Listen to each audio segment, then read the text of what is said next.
على أشرف الأنبياء والمرسلين وعلى آله وأصحابه أجمعين.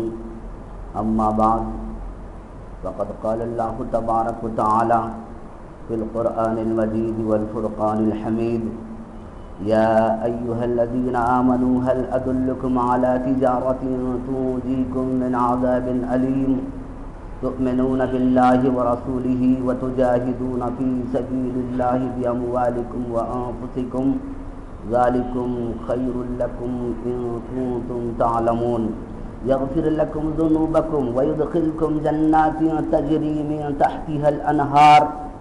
وقال الله تبارك وتعالى: إن الله اشترى من المؤمنين أنفسهم وأموالهم بأن لهم الجنة يقاتلون في سبيل الله فيقتلون ويقتلون وعدا عليه حقا في التوراة والإنجيل والقرآن ومن أوفى بعهده من الله فاستبشروا ببيعكم الذي بايعتم به وذلك هو الفوز العظيم.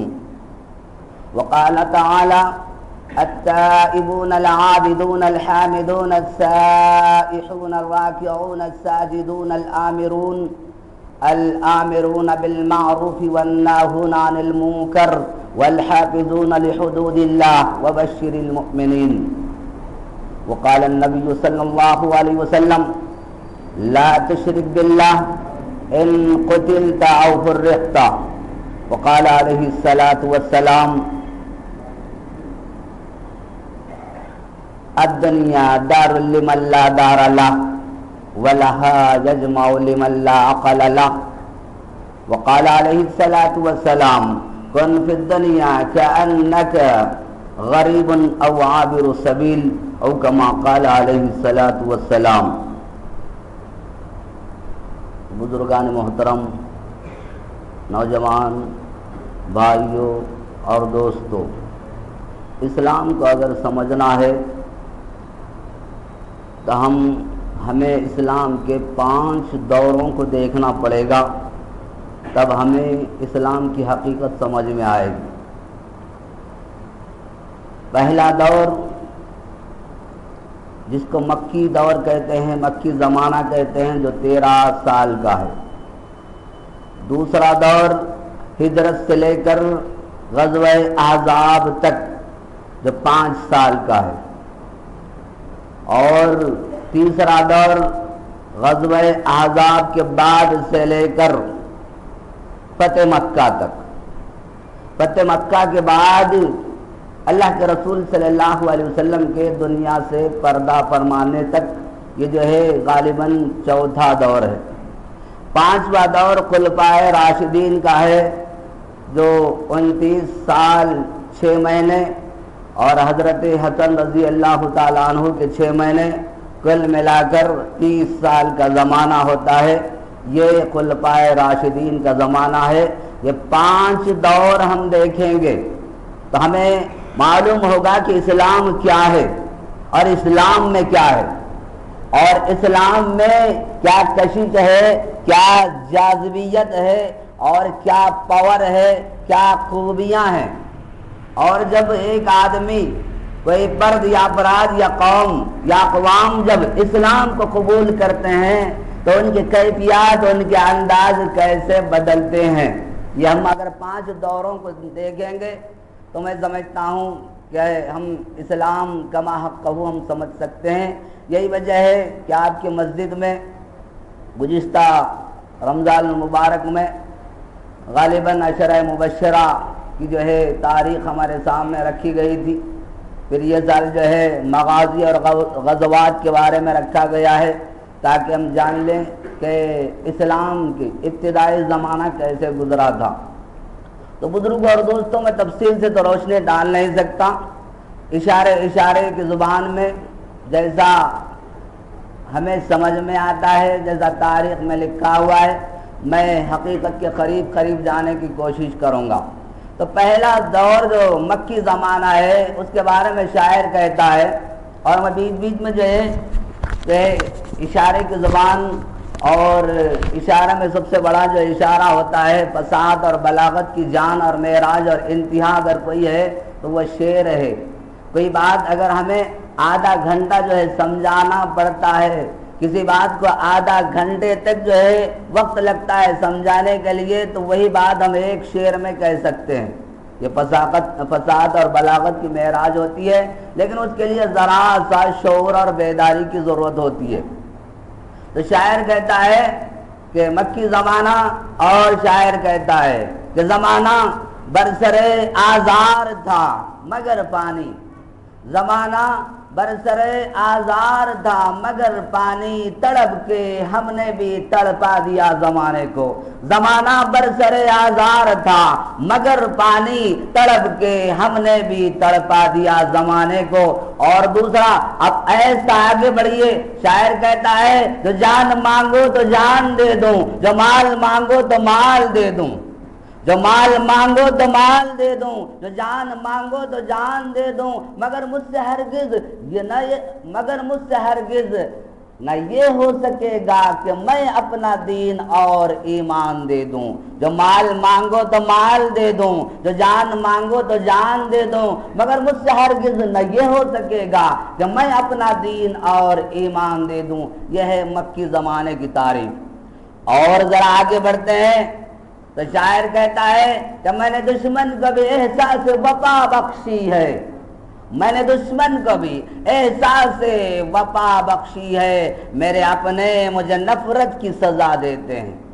اور جب ہم آگے بڑھتے ہیں تو شاعر کہتا ہے جو مزے کی ربائی ہے، آپ جو ہے اگر آپ کو پسند آئے تو بعد میں آپ کے امام صاحب جو بھی ماشاءاللہ بہت ذوق رکھتے ہیں، ان سے بھی نوٹ کر لے سکتے ہیں کہ بتوں کے شہر میں جا کر خدا کا نام لکھ دینا، بتوں کے شہر میں جا کر خدا کا نام لکھ دینا، جہاں پر کفر لکھا ہو وہاں اسلام لکھ دینا، گر وہ صلح کے پھولوں کو پیروں سے کچل ڈالیں تو پھر شاخ گل کی ہر پتی پر قتل عام لکھ دینا.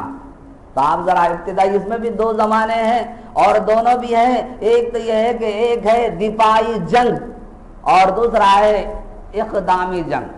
بعض لوگ یہ سمجھتے ہیں کہ جنگ یعنی دفاع ہے، جیسے کہ ہمارے جو ہے بہت بڑے علامہ اور سورما اور دھارکاری جو اس زمانے میں جو پیدا ہوئے ہیں، جس کا نام ہے مولانا وحید الدین خان، کبھی جو ہے ان کے جھولی میں بیٹھتے ہیں، کبھی ان کے گود میں بیٹھتے ہیں، کبھی ان کے گود میں بیٹھتے ہیں. یہ بیچارے جو ہے بغیر پیندے کے لوٹا ہیں.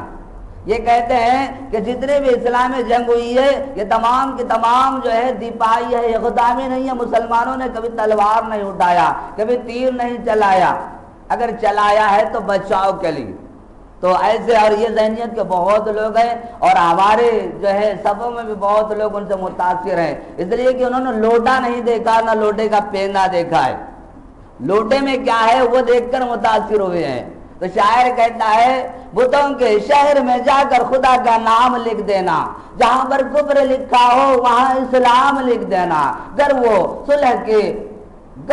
صلح کے پھولوں کو پیروں سے کچل ڈالیں تو پھر شاخ گل کی ہر پتی پر قتل عام لکھ دینا. اور مجھے جو ہے یاد آ رہا ہے کہ حال میں جو حادثہ ہوا 1992 کو اور جو 6 دسمبر ہے، اور ایسے حالات جب آتے ہیں تو ہمارے مسلمان کہتے ہیں کہاں گئے اولیاء اللہ، کہاں گئے ان کی دعائیں، کہاں ہیں نیک لوگ؟ کیا نیک لوگ دنیا میں کوئی ہے نہیں؟ کیا کسی کی دعا قبول ہوتی ہی نہیں؟ کہ اللہ تبارک و تعالیٰ نے ہمیں چھوڑ دیا ہے؟ کہ اللہ تبارک و تعالیٰ کی رحمت سے ہم اتنے دور ہو گئے کہ اللہ تبارک و تعالیٰ ہمیں نہ تو جو ہے ہماری جانب نظر کرم کرنے کے لیے تیار ہے، نہ متوجہ ہونے کے لیے تیار ہے، نہ ہماری کوئی مراد پوری کرنے کے لیے تیار ہے. جب ایسے حادثے ہوتے ہیں تو ہمارے جو ہے ہمارے زبان سے یہ کلمات نکلتے ہیں. جیسے افغانستان کا حادثہ ہوا تو ہم لوگ یہی کہہ رہے تھے، فلسطین میں ہوتا ہے تو بھی یہی کہتے ہیں، کشمیر میں ہوتا ہے تو یہی کہتے ہیں، گجرات میں ہوتا ہے تو یہی کہتے ہیں. لیکن ہم اللہ تبارک و تعالیٰ کی قدرت اور اللہ تبارک و تعالیٰ کی حکمت کو نہیں دیکھتے. جیسے کہ علامہ اقبال نے کہا تھا، آپ ذرا افغانستان کو دیکھیے، پھر اس کے بعد علامہ اقبال نے کہا تھا کہ علامہ اقبال کا ایک شعر ہے جس کا جو ہے ترجمہ یوں ہے کہ جب ہزاروں افغانیوں پر کوہ غم ٹوٹا تو کیا غم ہے، ہزاروں افغانیوں پر کوہ غم ٹوٹا تو کیا غم ہے کہ خون 100,000 انجم سے ہوتی ہے سحر پیدا۔ جب تمام ستارے غروب ہو جاتے ہیں، تمام کا خون ہوتا ہے، تب ایک سحر پیدا ہوتی ہے۔ پھر اس کے بعد یوں ہوتا ہے کہ لاکھ ستارے ہر طرف، ظلمت شب جہاں جہاں، ایک طلوع آفتاب، دشت و جہل دشت و جبل سحر سحر۔ تو بزرگ اور دوستو، بابر مسجد کا حادثہ ہوا اور جو ہے شاعر کہتا ہے میں بتانا یہ چاہ رہا ہوں کہ اسلام میں جو جنگیں ہوئی ہیں وہ دونوں طرح ہیں۔ بعض لوگ قوت سے بتاتے ہیں کہ نہیں، تمام جو جنگ ہوئی ہے وہ تمام کی تمام دفاعی ہیں، اور بعض ہماری طرح نیرے جو مولوی ہیں وہ کہتے ہیں کہ نہیں، سب کے سب اقدامی ہیں، حالانکہ نہ یہ صحیح ہے نہ وہ صحیح ہے۔ ابتدائی زمانے میں وہ، جیسے کہ میں نے کہا کہ مکی زمانہ یہ تھا کہ زمانہ برسر آزار ہے، مگر پانی تڑپ کے ہم نے بھی تڑپا دیا زمانے کو۔ بس تڑپ رہے ہیں تڑپ رہے ہیں تڑپ رہے ہیں، ایسا تڑپ رہے ہیں کہ بالآخر اسے احساس ہونے لگتا ہے، بالآخر یہ تڑپ تڑپ دیکھ کر اسے احساس ہونے لگتا ہے۔ تو شاعر کہتا ہے کہ اللہ کا بندوں پہ کرم دیکھ رہا ہوں۔ 6 دسمبر ہے، آپ دیکھیے حالات کیسے ہیں، اور کچھ جو ہے ہمارے دل پر جو ایسی بجلی گری اس دن کہ شاید میں سمجھتا ہوں کہ ایسے حادثات ہمیں شاید بہت کم دیکھنے کو ملتے ہیں۔ ایسے حادثات جو ہے ہمارے دلوں پر بہت کم، جو ہے والدہ کا انتقال ہوتا ہے، ایک حادثہ ہے لیکن اتنا بڑا نہیں، والد کا سایہ سر سے جدا ہوتا ہے، یہ بڑا حادثہ اور ثانیہ ہے لیکن اتنا بڑا نہیں، اور اس کی تفصیل آپ سمجھ سکتے ہیں اور حادثات سے۔ لیکن یہ حادثات ایسا تھا امت مسلمہ کا کہ کئی سال کے بعد بھی آج بھی ہرا کا ہرا نظر آتا ہے، آج بھی ہرا کا ہرا نظر آتا ہے۔ تو اس کے ضمن میں شاعر کہتا ہے کہ اللہ کا بندوں پہ کرم دیکھ رہا ہوں، اسلام کے بڑھتے ہوئے قدم دیکھ رہا ہوں، اللہ کا بندوں پہ کرم دیکھ رہا ہوں، اسلام کے بڑھتے ہوئے قدم دیکھ رہا ہوں، باطل کے پناہ ہونے کے آثار ہیں یہ سب کچھ، باطل کے پناہ ہونے کے آثار ہیں یہ سب کچھ، بھگوان کا مسجد میں جنم دیکھ رہا ہوں، بھگوان کا۔ پھر ایک مرتبہ میں سناتا ہوں، سمجھ میں آئے گا۔ اللہ کا بندوں پہ کرم دیکھ رہا ہوں، اسلام کے بڑھتے ہوئے قدم دیکھ رہا ہوں، باطل کے پناہ ہونے کے آثار ہیں یہ سب کچھ، باطل کے پناہ ہونے کے آثار ہیں یہ سب کچھ، بھگوان کا مسجد میں جنم دیکھ رہا ہوں۔ جب بھگوان مسجد میں پیدا ہوگا تو بھگوان کہاں رہے گا؟ وہ تو متقی اور پارسا جو ہے مسلمان بن جائے گا۔ جیسے جو ہے بیت اللہ میں جو پیدا ہوتے ہیں وہ ہے مولود کعبہ، اور لوگ جو ہے مولود کعبہ استعمال کرتے ہیں لیکن ہم جانتے ہیں مولود کعبہ کیا ہے۔ مولود کعبہ یعنی وہ ذات جو کعبۃ اللہ میں پیدا ہوئی، اور وہ ہے حضرت علی رضی اللہ تعالیٰ عنہ، حیدر کرار رضی اللہ تعالیٰ عنہ۔ تو اب جو ہے مولود کعبہ ہیں، آپ دیکھ سکتے ہیں کہ ان کی سرش کیا ہے، فطرت کیا ہے، انداز کیا ہے، جینے کا رنگ اور ڈھنگ کیا ہے، اس لیے کہ پہنچی وہیں پہ خاک جہاں کا خمیر تھا۔ اب جو کعبۃ اللہ میں وہ پیدا ہوئے ہیں تو خمیر وہیں کا ہے، تو وہی انداز ہونا چاہیے، وہی رنگ ڈھنگ ہونا چاہیے۔ تو بھگوان کا مسجد میں جنم دیکھ رہا ہوں۔ اب اس کے بعد ہوتا ہے کہ خون 100,000 انجم سے ہوتی ہے سحر پیدا۔ تب اس کے بعد ہوتا یہ ہے کہ ہزاروں مساجد ہندوستان میں بنتے ہیں، ہزاروں مساجد ہندوستان میں بنتے ہیں، اور شہر حیدرآباد اور شہر بمبئی میں جب اذان ہوتی ہے تو چند ریٹائر قسم کے لوگ جو ہے مسجد کو آتے ہیں، ایک سب کسی مسجد میں 2 سب ہوتے ہیں، لیکن جیسے یہ حادثہ ہوتا ہے، جیسے یہ حادثہ ہوتا ہے، آہستہ آہستہ ہمارے نوجوانوں کو شعور آتا ہے۔ اب اس کے بعد دیکھیے ہر مسجد میں دیکھیے کہ نوجوانوں کی تعداد 80% ہے اور ضعیف لوگوں کی تعداد 20% ہے، اور وہ حادثہ ہونے سے پہلے ضعیف لوگوں کی تعداد 80% تھی، نوجوانوں کی تعداد 20% تھی۔ یہ کوئی جو ہے یہ کوئی فلسفہ نہیں ہے بلکہ یہ حقیقت ہے، یہ بلکہ آپ نے اگر غور نہیں کیا تو غور کر سکتے ہیں۔ یہ اللہ تبارک و تعالیٰ کا نظام ہے، یہ اللہ تبارک و تعالیٰ کا نظام ہے۔ تو خیر میں عرض کر رہا تھا کہ بتوں کے شہر میں جا کر خدا کا نام لکھ دینا، جہاں پر کفر لکھا ہو وہاں اسلام لکھ دینا، اگر وہ صلح کے پھولوں کو پیروں سے کچل ڈالے تو پھر شاخ گل کی ہر پتی پر قتل عام لکھ دینا، یہ کب کی بات ہے؟ یہ فتح مکہ کے بعد کی بات ہے۔ اور اسی طرح اب اس کے بعد جو ہے صحابہ اکرام کا زمانہ ہے تو شاعر کہتا ہے وہ قوم ہی قائد ہے اور فاتح جہاں میں، وہ قوم ہی قائد ہے اور فاتح جہاں میں، جس قوم کے اخلاق کی چلتی رہے تلوار، وہ قوم ہی قائد ہے اور فاتح جہاں میں، جس قوم کے اخلاق کی چلتی رہی تلوار، اس قوم کی دنیا میں نہیں کچھ بھی حقیقت، جس قوم کے کردار کا گھٹ جاتا ہے معیار۔ اگر ہمارا کردار گھٹ جاتا ہے تو پھر ہماری کوئی حیثیت نہیں رہتی۔ اور اسی طرح جو ہے اور آخر میں اب ہمارا زمانہ ہے تو شاعر کہتا ہے شراب کہن پھر پلا ساقیا، وہی جام گردش میں لا ساقیا، شراب کہن پھر پلا ساقیا، وہی جام گردش میں لا ساقیا، مجھے عشق کے پر لگا کر اڑا، میری خاک جگنوں بنا کر اڑا، عزائم کو سینوں میں بیدار کر دے، نگاہ مسلماں کو تلوار کر دے، تڑپنے پھڑکنے کی توفیق دے، دل مرتضیٰ سوز صدیق دے، قوت عشق سے ہر پست کو بالا کر دے، دہر میں اسم محمد سے اجالا کر دے۔ تو یہ جو ہے تقریر کا خلاصہ اور نچوڑ میں جو فصاحت اور بلاغت کے انداز میں سنا دیا۔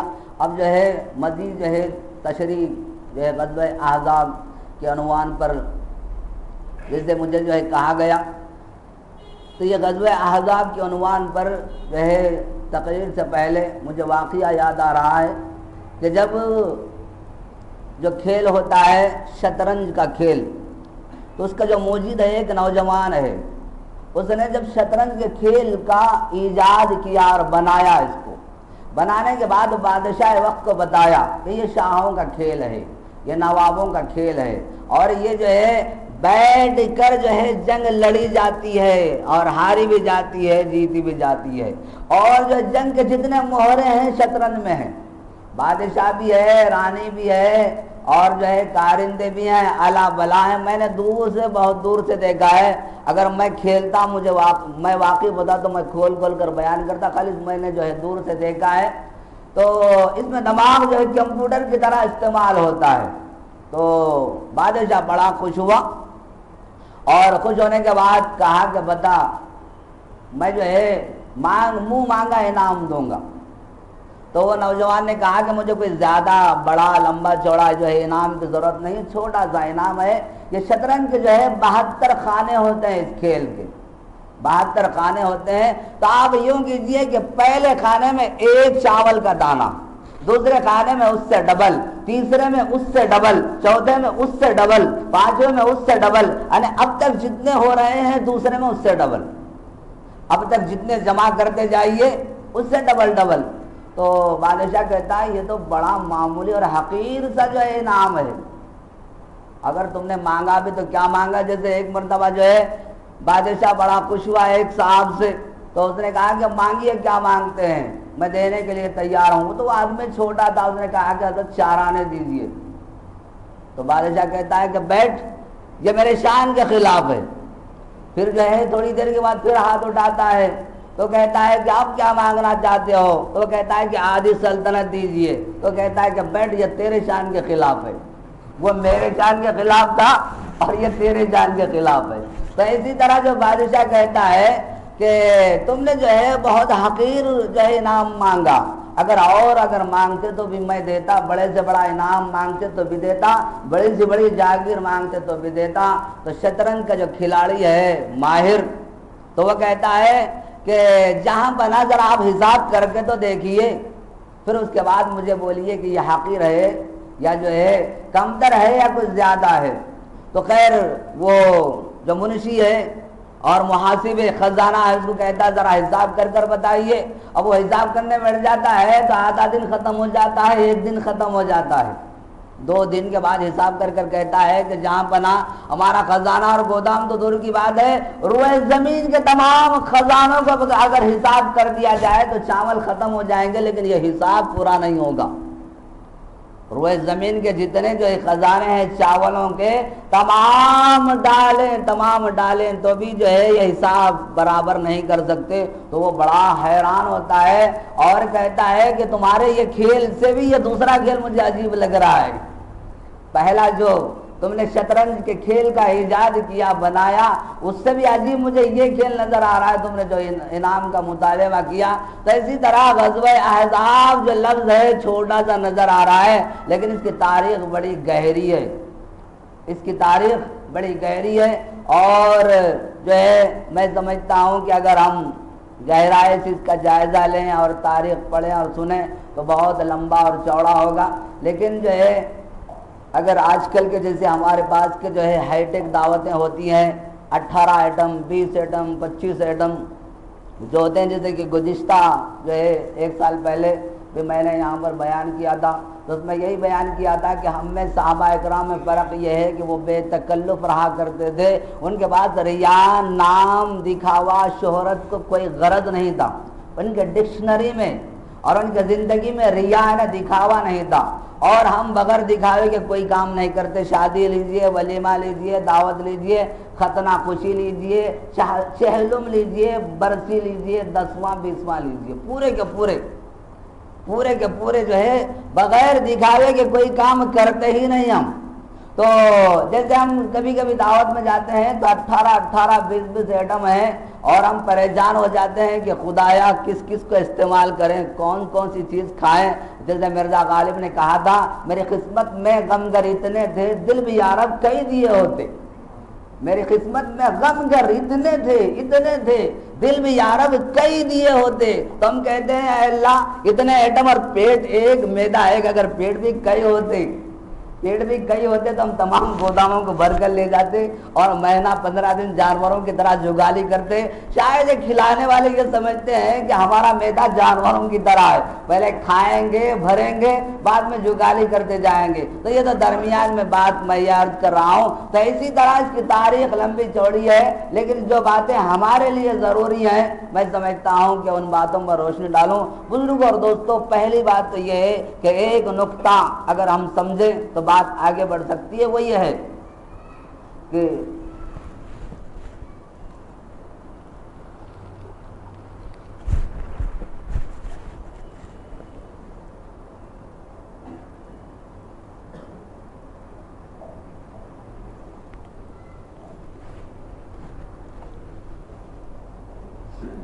اگر ہم تاجدار حرم سید اولاد بنی آدم فقر رسول ختم النبیین خاتم النبیین امام الانبیاء احمد مجتبی اور اللہ کے وہ آخر رسول صلی اللہ علیہ وسلم جن پر اللہ کو ناز ہے اور اللہ کو ایسا ناز ہے کہ اللہ تبارک و تعالیٰ نے کبھی یا محمد نہیں کہا، اے محمد نہیں کہا، بلکہ جیسے ہم جو ہے اپنے بیوی کو بلانا ہے تو ادھر آؤ، ارے وہ ادھر آؤ نا، اور فلاں کی اماں اس طرح بلاتے، نام نہیں لیتے، بے ادبی سمجھتے ہیں. اتنی ہمیں محبت ہے اپنے بیوی سے.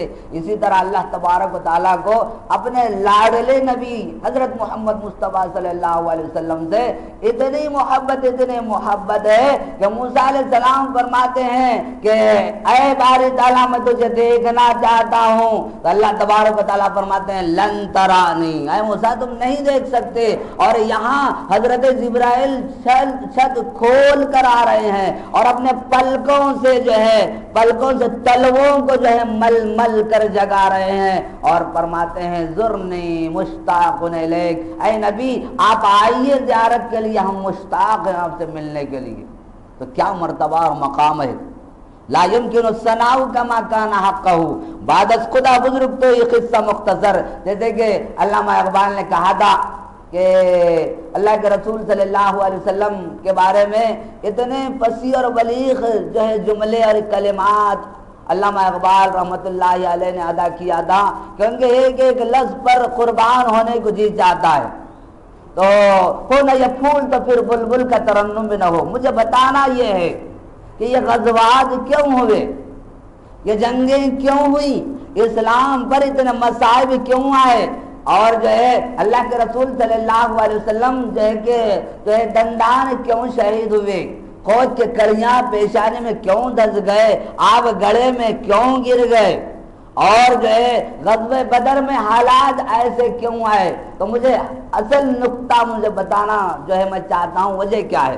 تو وجہ یہ ہے کہ علامہ اقبال نے کہا تھا، ہو نہ یہ پھول تو پھر بلبل کا ترنم بھی نہ ہو، چمن دہر میں کلیوں کا تبسم بھی نہ ہو نہ یہ ساقی تو پھر میں بھی نہ ہو، قم بھی نہ ہو، قیمہ افلاک کا استادہ اسی نام سے ہے، نبض ہستی تپش آمادہ اسی نام سے ہے، کہ محمد سے وفا تو نے تو ہم تیرے ہیں، یہ جہاں چیز ہے کیا لوح و قلم تیرے ہیں، اور رخ مصطفیٰ ہے وہ آئینہ کہ اب ایسا دوسرا آئینہ نہ ہماری بزم خیال میں، نہ دکان آئینہ ساز میں۔ تو یہ محمد مصطفیٰ صلی اللہ علیہ وسلم کا مقام اور مرتبہ ہے۔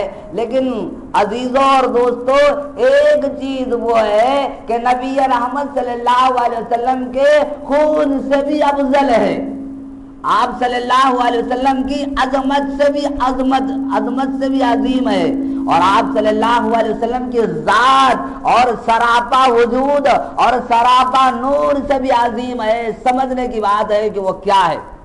جب اللہ کے رسول صلی اللہ علیہ وسلم کا اللہ تبارک و تعالیٰ کے بعد اتنا مرتبہ اور مقام عظیم ہے، تو پھر پیٹ پر پتھر کیوں باندھتے ہیں، طائف کے میدان میں پتھر کیوں جو ہے کھاتے ہیں، اور کیوں اپنی بے بسی کا اظہار کرتے ہیں، بے کسی کا اظہار کرتے ہیں۔ تو محترم بزرگوں اور دوستو، دراصل بات یہ ہے کہ اللہ کے رسول صلی اللہ علیہ وسلم کے مرتبے اور مقام سے بھی اگر کوئی بالا تر اور بلند تر ہے تو اس کا نام ہے اسلام، اس کا نام ہے اسلام، اس کا نام ہے دین حنیف، اور اس کا نام ہے عظمت باری تعالی، اللہ تبارک و تعالیٰ کی شان اور اللہ تبارک و تعالیٰ کی کبریائی، اللہ تبارک و تعالیٰ کی ذات، جس کا دوسرا نام ایمان، تیسرا نام اسلام ہے، اور چوتھا نام جو ہے موٹے ہمارے سمجھنے کے لیے دین ہے۔ اس دین کے لیے ہمارے نبی نے پتھر کھائے، اس اسلام کے لیے ہمارے نبی نے جو ہے پیٹ پر پتھر باندھا۔ تو دراصل بات یہ ہے کہ سب سے عظیم، سب سے اہم اگر کوئی اس کائنات میں جو ہے محتم بالشان کوئی امر ہے، کوئی حکم ہے، کوئی معاملہ ہے، کوئی شے ہے، تو اس کا نام اسلام ہے، اس کا نام دین ہے۔ اور اسی دین کے بارے میں اللہ کے رسول صلی اللہ علیہ وسلم فرماتے ہیں، لا تشرک باللہ ان قتلتا او حرقتا۔ اے معاذ بن جبل، تم یمن کے گورنر بنا کر جا رہے ہو، اور آئندہ میری اور تمہاری ملاقات ہونے کے کوئی امکانات نہیں ہے، اور میں تمہیں وصیت کرتا ان چند چیزوں کی، ان چند میں سے پہلی چیز یہ ہے کہ لا تشرک باللہ، تم اللہ کے ساتھ کسی کو شریک نہیں کرنا، یعنی اس دین کے ساتھ بے وفائی نہ کرنا، اس دین کے ساتھ غداری نہ کرنا، اس دین کے ساتھ جو ہے منہ نہ موڑنا، اور جو ہے تمہاری جان اور اس دین دونوں میں اگر مقابلہ ہو جائے تو جان دینا لیکن دین کو نہ چھوڑنا۔ لا تشرک باللہ ان قتلتا او حرقتا، اگر تمہارے ٹکڑے ٹکڑے کر دیے جائیں تو بھی ٹکڑے ٹکڑے ہونا، اگر تمہیں آگ میں بھون دیا جائے، اگر آگ میں جلا دیا جائے تو خبردار تم آگ میں کودنا اور آگ میں بھوننا گوارا کرنا اور آگ میں جلنا گوارا کرنا، لیکن اس دین کے ساتھ بے وفائی نہ کرنا، اس دین کے ساتھ بے وفائی نہ کرنا۔ تو محترم بزرگوں اور دوستو، یہ عظیم الشان دین لے کر حضرت محمد مصطفیٰ صلی اللہ علیہ وسلم لے آتے ہیں اس جہان میں، اور یہ دین تمام انسانوں کے لیے ہے، اور یہ دین تمام انسانوں کی ضرورت ہے، تمام انسانوں کے لیے ہے، تمام انسانوں کی ضرورت ہے، بغیر اس کے کوئی چارہ کار ہے ہی نہیں، بغیر اس دین کے، بغیر اسلام کے،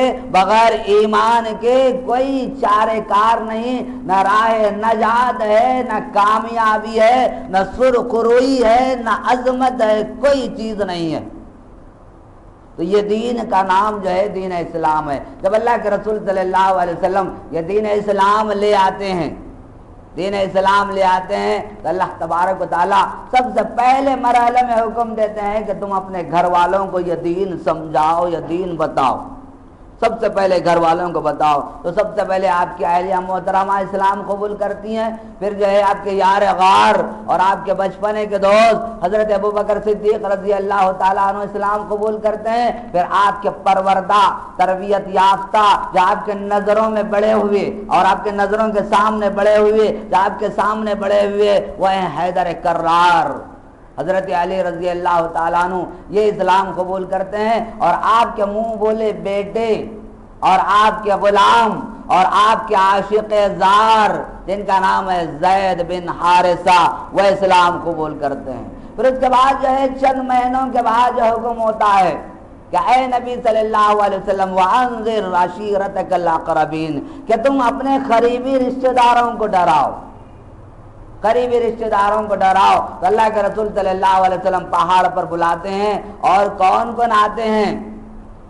ابو لہب آتا ہے، ابو جہل آتا ہے، اور رشتہ دار آتے ہیں۔ پھر یہاں سے اللہ کے رسول صلی اللہ علیہ وسلم بتاتے ہیں کہ لوگوں، میں وہ دیکھتا ہوں جو تم نہیں دیکھتے، میں وہ جانتا ہوں جو تم نہیں جانتے، اور میں بتانا یہ چاہ رہے ہیں کہ میں اللہ کا نبی بنایا گیا ہوں، میں اللہ کا رسول بنایا گیا ہوں، میرے پاس وحی آتی ہے، میرے پاس فرشتہ آتا ہے، میرے پاس فرشتہ آتا ہے، اور مرنے کے بعد ایسا ہوگا، اور آخرت کی زندگی بتاتے ہیں تو وہاں سے ٹکراؤ شروع ہوتا ہے اسلام کا اور باطل کا، اسلام کا اور کفر کا۔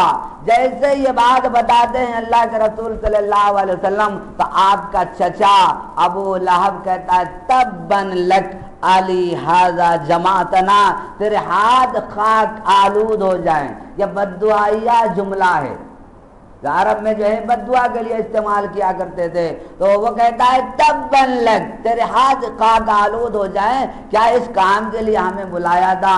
تو اس کے جواب میں آیت نازل ہوتی ہے تبت یدا ابی لہب وتب ما اغنی عنہ مالہ وما کسب۔ تو محترم بزرگوں اور دوستوں، وہاں سے کشمکش شروع ہو جاتی ہے۔ اور دوسری بات یہ ہے کہ اللہ تبارک و تعالیٰ نے دو چیزیں بنائی ہیں، اور یہ ازل سے ہے، ابد تک رہے گا، اور ایک کا نام نور ہے، دوسرے کا نام ظلمت ہے، ایک کا نام روشنی ہے، دوسرے کا نام تاریکی ہے، ایک کا نام ایمان ہے، دوسرے کا نام کفر ہے، ایک کا نام اچھائی ہے، دوسرے کا نام برائی ہے، اور یہ دونوں ہمیشہ ٹکراتے ہیں، یہ دونوں مقابلے میں۔ مثال کے طور پر آپ انسانوں کو دیکھیے، انسان میں جتنے بھی چیزیں ہیں برے ہی برے ہیں، کوئی اچھی چیز نہیں ہے۔ ہم جب اپنے آپ پر اکڑتے ہیں تو ہمارے پاس کوئی ایسی چیز اللہ نے دیا ہی نہیں جس پر ہم اکڑ سکیں۔ ہمارا جو خون ہے وہ ناپاک ہے، ہم جس نطفے سے بنائے گئے، اگر مسجد میں وہ نطفے کا نام بھی لیں تو جو ہے کریہ سمجھ میں آتا ہے، برا سمجھا جاتا ہے، کہنے والے کو کہتے ہیں کہ دیکھو کتنے خراب صاحب ہیں، اور جو فلاں فلاں چیز کا مسجد میں نام لیتے ہیں۔ ہماری حقیقت اور ہماری بنیاد وہ ہے، جیسے اللہ تبارک و تعالیٰ ارشاد فرماتے ہیں قتل الانسان ما اکفرا من ای شیء خلقا من نطفۃ خلقا، انسان کو قتل کر دیا جائے، کیا ناشکرا ہے، کتنا بیوقوف ہے، کتنا ناشکرا ہے، کتنا جاہل ہے، ارے وہ دیکھتا نہیں کہ ہم نے کس چیز سے اس کو بنایا ہے۔ قتل الانسان ما اکفرا من ای شیء خلقا من نطفۃ خلقہ فقدرا ثم السبیل یسرا ثم اماتہ فاقبرا۔ پوری تشریح ہے، ہمارا پوسٹ مارٹم کر کر جو ہے اللہ تبارک و تعالیٰ نے بتایا ہے کہ اسکیننگ کر کر بتایا ہے کہ دیکھو تمہارا دل ایسا ہے، تمہارے پھیپڑے ایسے ہیں، کلیجہ ایسا ہے، آنتڑیاں ایسی ہیں، بڑی آنتڑی ایسی ہے، معدہ اتنا ہے، رحم اتنا ہے، یہ سب اللہ تبارک و تعالیٰ بتائے ہیں تاکہ ہم جو اپنی اوقات نہ بھولیں، تاکہ ہم اپنی اوقات نہ بھولیں۔ تو میں یاد کر رہا تھا انسان میں اچھائی کچھ نہیں ہے۔ جیسے چھوٹا سا جو ہے میں واقعہ سے عرض کرتا ہوں، اللہ تبارک و تعالیٰ جب آدم علیہ السلام کے پتلے کو بنایا تو فرشتوں سے کہا کہ دیکھو یہ میری مخلوق ہے، تم بھی ذرا دیکھ لو۔ تو فرشتے دیکھے اور دیکھنے کے بعد کہے کتنی پیاری مخلوق ہے، کتنی خوبصورت مخلوق ہے، کتنی اچھی مخلوق ہے۔ اس لیے کہ جس میں اچھائی ہوتی ہے اس کی نظر اچھائی پر جاتی ہے. میں جھوٹا ہوں تو سب کو جھوٹا سمجھتا ہوں, میں چور ہوں تو سب کو چور سمجھتا ہوں, میں شریف ہوں تو سب کو شریف سمجھتا ہوں. یہ اصول ہے, یہ اصول ہے. تو فرشتے تو معصوم ہیں, وہ اچھے ہی اچھے ہیں, برائی جانتے ہی نہیں بیچارے. برائی کس کو کہتے ہیں ان کو معلوم ہی نہیں ہے, تو وہ کہتے ہیں کتنے اچھی مخلوق ہے. اس کے بعد جو عزازیل تھا, جو ابھی جو ہے ابلیس نہیں بنا تھا, جن کی اولاد تھا, تو اس سے کہا کہ باری تعالیٰ نے کہا کہ تو بھی دیکھ لے. تو وہ دیکھتا ہے, باہر سے دیکھنے کے بعد کچھ سمجھ میں نہیں آتا تو وہ منہ میں گھستا ہے, اندر گھس کر پورا جائزہ لیتا ہے تو پورا ڈھول کی طرح خالی ہی خالی ہے, کچھ بھی نہیں ہے, کچھ بھی نہیں ہے. البتہ جو ہے سائڈ میں تھوڑی تو جو ہے بند پوٹلی ہے, اس کے اندر وہ گھسنا چاہ رہا تھا لیکن وہ اس کا دروازہ نہیں تھا, بند تھا. وہ الماری جو ہے تجوری بند تھی.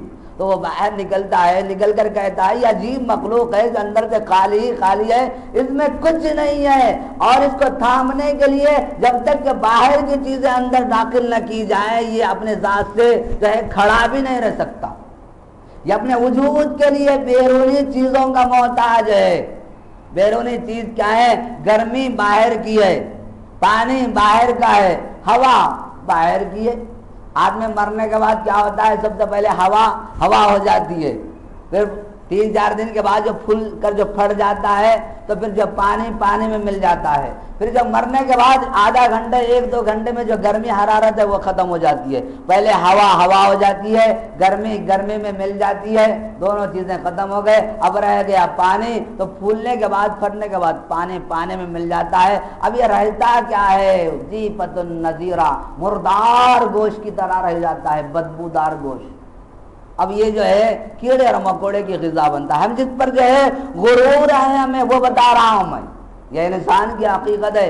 انسان میں ایک باری تعالیٰ کی صفت یہ ہے کہ اللہ تبارک و تعالیٰ لامحدود ہیں, اللہ کبیر ہیں, عظیم الشان ہیں. اللہ میں غرور ہے, وہ غرور انسان میں بھی آ چکا ہے اور انسان میں بھی باقی ہے, موجود ہے. تو کہیں یہ غرور میں غارت نہ ہو جائے, پناہ نہ ہو جائے, اس لیے اللہ تبارک و تعالیٰ نے اس کو ایسی چیزوں سے بنایا ہے تاکہ یہ اپنے اوقات میں رہے. تو خیر انسان میں 2 چیزیں ہیں, ایک ہے اندر کی تمام گندگیاں, برائی. مثال کے طور پر جب وقت زیادہ ہو جائے گا تو میں اشارے میں عرض کر رہا ہوں. تو ایک بزرگ جا رہے ہیں, ساتھ میں مریدین بھی ہیں. تو ایک جگہ جو ہے کوڑا کرکٹ جو ڈالے ہوا ہے تو وہاں پر غلاظت ہے.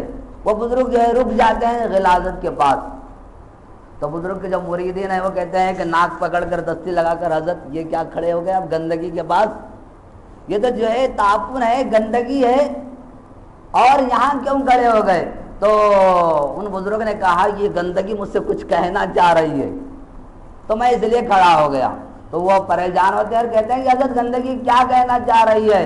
تو وہ بزرگ کہتے ہیں کہ یہ گندگی یا غلاظت مجھ سے پوچھتی ہے مجھے آپ ہی بتائیے میرا قصور کیا ہے. کل میں میووں کی شکل میں بازار میں تھا, کل فروٹ کی شکل میں بازار میں تھا, اناج کی شکل میں بازار میں تھا, حلیم کی شکل میں بازار میں تھا, حریص کی شکل میں بازار میں تھا, برانی کی شکل میں بازار میں تھا, اور انسان ٹوٹ پڑا مجھ پر اور حاصل کیا اور ہضم کر دیا اور مجھے اس حالت پر پہنچا دیا. تو قصور میرا ہے یا انسان کا ہے؟ قصور میرا ہے یا انسان کا ہے؟ تو فوری یہ شرمندہ ہو جاتے ہیں, پورے چیلے اور مریدین شرمندہ ہو جاتے ہیں, اس لیے کہ ان کی حقیقت, ان کی اوقات ظاہر ہو جاتی ہے. اچھے خاصے اناج کو ہم نے کیا سے کیا بنا دیا, کیا سے کیا بنا دیا. یہ انسان کی تعریف ہے, یہ انسان کی تعریف ہے. محترم بزرگ اور دوستو, انسان کی ذات میں کچھ نہیں ہے سوائے خباثتوں کے, گندگیوں کے اور برائیوں کے. اور جو ہے اس میں اچھائی باہر سے ڈالنا پڑتا ہے, ایمان باہر سے اندر داخل ہوتا ہے, یقین باہر سے اندر داخل ہوتا ہے, اسلام کی محبت باہر کی چیز, ایمان کی محبت باہر کی چیز, اللہ سے محبت باہر کی چیز, جنت سے محبت باہر کی چیز, رسول سے محبت باہر کی چیز. یہ تمام چیزیں جیسے جیسے اندر ڈالی جاتی ہیں تو انسان کا مرتبہ اور مقام کچھ بلند ہونے لگتا ہے, انسان کا مرتبہ اور مقام کچھ بلند ہونے لگتا ہے. تو میں یہ عرض کر رہا تھا کہ اسلام اور کفر یہ دونوں 2 چیزیں ہیں اللہ تبارک و تعالیٰ نے ازل سے بنایا ہے. جیسے انسان میں دو چیزیں ہیں، ایک اندر کی برائی اور باہر کی اچھائی۔ اگر اچھائی اندر داخل کی جاتی ہے تو وہ اچھا ہو جاتا ہے، اور اگر اچھائی اندر داخل نہیں کی جاتی تو وہ برا ہوتا ہے۔ جیسے شاعر کہتا ہے کہ نہ ہو جس سے کبھی غلطی اسے رحمان کہتے ہیں، نہ ہو جس سے کبھی غلطی اسے رحمان کہتے ہیں، جو غلطی کر کے اڑ جائے اسے شیطان کہتے ہیں، جو غلطی پر کرے غلطی اسے حیوان کہتے ہیں، جو غلطی کر کے پچھتائے اسے انسان کہتے ہیں۔ تو انسان کی تعریف یہ ہے، ہوتی ہے خطا کوئی تو کر لیتے ہیں توبہ، ہمایت کے بندوں میں فقط اتنا ہنر ہے۔ یہ انسان کی تعریف ہے۔ ہمارے جو ہے بزرگ امام صاحب نے کہا کہ کچھ اصلاحی پہلو سے بھی گفتگو کیجیے، تو وہی لفظ مجھے یاد ہو رہا ہے، اور زیادہ جو ہے اسی کی جانب جو ہے میرا روح سکن جو ہے مڑ رہا ہے۔ تو خیر میں جو ہے قریب ہو رہا ہوں بزرگ اور دوستو، جب اللہ کے رسول صلی اللہ علیہ وسلم تو صادق ہیں، امین ہیں، اور ابو جہل کو اپنے بھتیجے پر ناز ہے، میں تاریخ بیان کر رہا ہوں، ابو جہل کو اپنے بھتیجے پر ناز ہے، ابو لہب کو اپنے بھتیجے پر ناز ہے، ابو طالب کو اپنے بھتیجے پر ناز ہے، اور عبد المطلب کو اپنے پوتے پر ناز ہے۔ کون ایسا ہے جو محمد صلی اللہ علیہ وسلم کو اپنا نہیں کہتا؟ ہر کوئی کہتا ہے محمد ہمارے ہیں۔ یہ کب کی بات ہے؟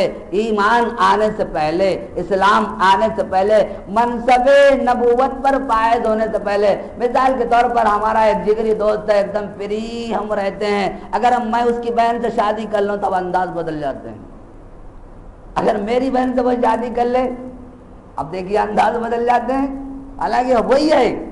یا اسی طرح آپ سے میرا بہترین تعلق ہے، فری رہتے ہیں، اور آپ کی لڑکی سے میں شادی کر لوں تو ایک دم انداز بدل جاتے ہیں، انداز بدل جاتے ہیں۔ اسی طرح نبوت سے پہلے ہر کوئی کہتے ہیں یہ امین ہیں، یہ صادق ہیں، یہ شریف ہیں، یہ کریم ہیں، کریم النفس ہیں، کریم کے بیٹے ہیں۔ لیکن جیسے منصب نبوت پر فائز ہوتے ہیں اور لوگوں کو جہالت سے نکال کر، گندگیوں سے نکال کر اسلام کی طرف، نور کی طرف بلاتے ہیں تو وہ تیار نہیں ہوتے۔ یہاں سے اسلام اور کفر کا ٹکراؤ شروع ہوتا ہے، یہاں سے اسلام اور کفر کا ٹکراؤ شروع ہوتا ہے۔ اور میں نے ابتدا میں عرض کیا، جو بنیادی بات یہ ہے کہ ہمارے پاس سب سے اہم اور قیمتی کوئی چیز ہے جو ہماری جانوں سے بھی قیمتی ہے۔ مال کی تو کوئی حیثیت نہیں ہے، ہمارے خاندان سے بھی زیادہ قیمتی ہے، حسب نسب سے بھی زیادہ قیمتی ہے، اور رشتہ داری اور دوستی خلوص سب سے زیادہ قیمتی ہے۔ اس کا نام ہے اسلام، اس کا نام ہے اسلام۔ بلکہ میں اور اگر آگے بڑھوں تو جیسے میں نے عرض کیا، یہ محمد مصطفیٰ صلی اللہ علیہ وسلم کے مرتبے اور مقام سے بھی بلند اور مرتبے اور مقام سے بھی قیمتی ہے، مرتبے اور مقام سے بھی قیمتی ہے۔ تو محترم بزرگ اور دوستو، یہ قیمتی اور عظیم الشان تحفہ ہدایت جو تمام انسانوں کی ضرورت ہے اور تمام انسانوں کے لیے ہے، اللہ کے رسول صلی اللہ علیہ وسلم تمام انسانوں میں عام کرنے کے لیے، تمام انسانوں کو ان کا حق پہنچانے کے لیے جب کوشش کر رہے ہیں، ہاتھ پیر مار رہے ہیں، تو پھر ٹکراؤ ہوتا ہے کفر سے۔ وہ کیوں ہوتا ہے؟ جب عزازیل، جس کے بارے میں شاعر کہتا ہے کیا ملک میری حقیقت کو سمجھتے علوی، ان کا استاد نہ سمجھا وہ معما ہوں میں۔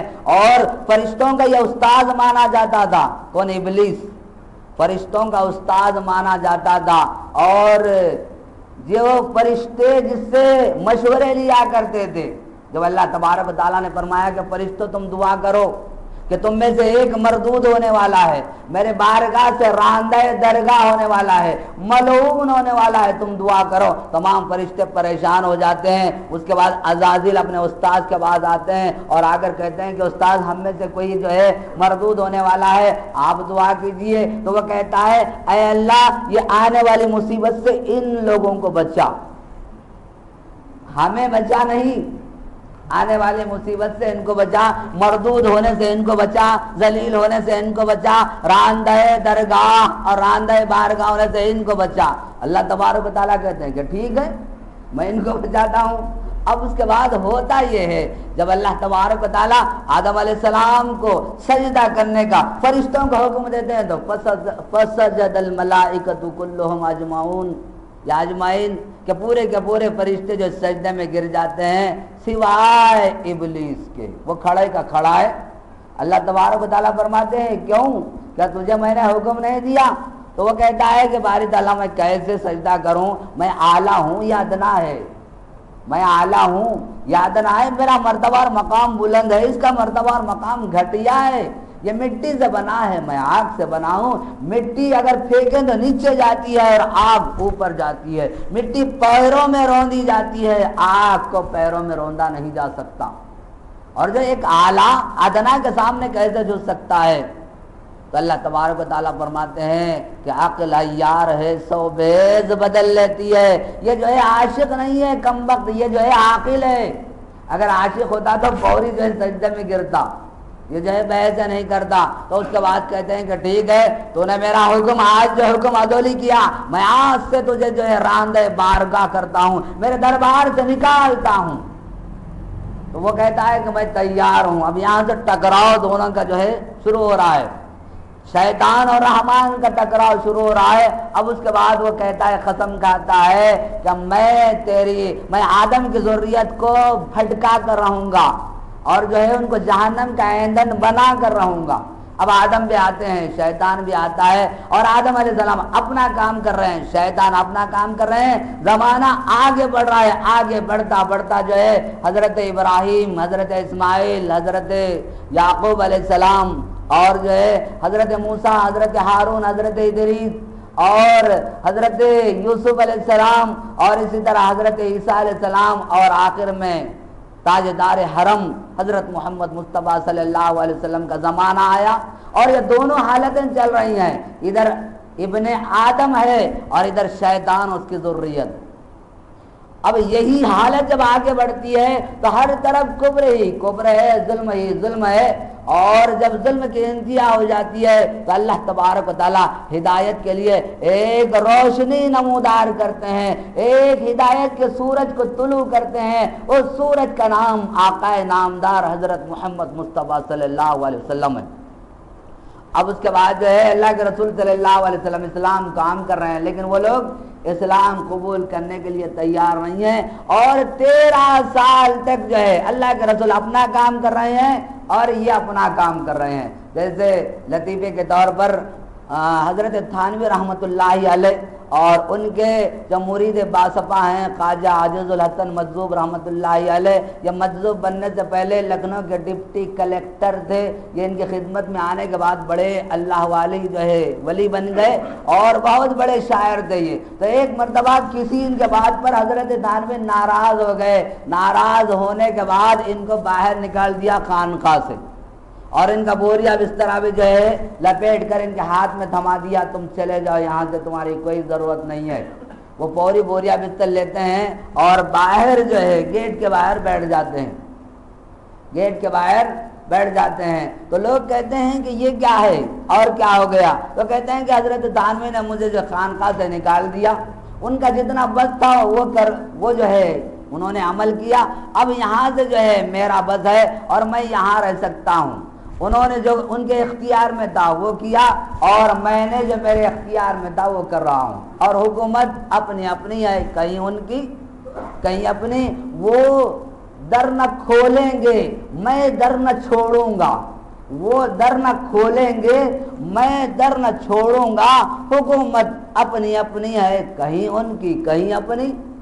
حضرت تھانوی کی حکومت اندر ہے تو میری حکومت باہر ہے۔ اسی طرح کفر اپنا کام کر رہا ہے، اسلام اپنا کام کر رہا ہے، ابو جہل اپنا کام کر رہا ہے، اللہ کے رسول اپنا کام کر رہے ہیں، ابو لہب اپنا کام کر رہا ہے، اللہ کے رسول اپنا کام کر رہے ہیں۔ ایک صحابی ہیں جو جوان ہونے کے بعد اسلام قبول کرتے ہیں، تو ان سے کوئی کہتا ہے کوئی عجیب واقعہ بتاؤ، تو وہ کہتے ہیں کہ میں نے پہلا عجیب واقعہ یہ دیکھا کہ میری عمر جو ہے 8 سال کی تھی، تو میں جو ہے حرم میں آیا یا عکاظ کے بازار میں کچھ خریدنے اپنے والد کے ساتھ آیا، تو میں نے دیکھا کہ ایک آدمی دوڑا دوڑا آ رہا ہے اور کہہ رہا ہے کہ لوگوں میرے پیچھے ایک جھوٹا آدمی ہے، میرے پیچھے ایک جادوگر ہے، میرے پیچھے ایک گمراہ کرنے والا ہے، خبردار اس کی بات نہ ماننا، اس کی بات نہ سننا، اور اگر تم اس کی بات سنو گے تو گمراہ ہو جاؤ گے، بے دین ہو جاؤ گے۔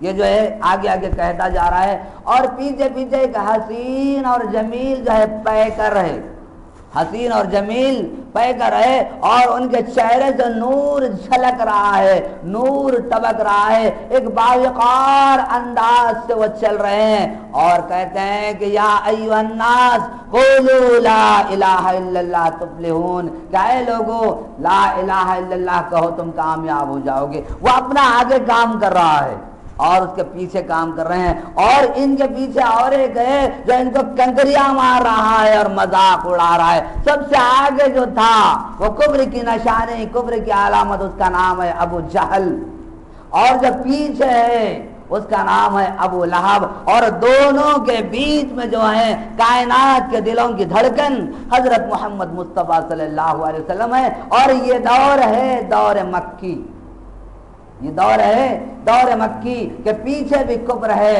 سامنے بھی کفر ہے، پیچھے بھی کفر ہے اور سامنے بھی کفر ہے، اور دونوں چکی کے پاٹ کے بیچ میں جو ہے اس کا نام ہے اسلام۔ اور اسلام کی کیفیت ایسی ہے جیسے کہ میں نے ابتدا میں شعر کہا، زمانہ برسرے آزار ہے مگر پانی تڑپ کے ہم نے بھی تڑپا دیا زمانے کو، تڑپ کے ہم نے بھی تڑپا دیا زمانے کو۔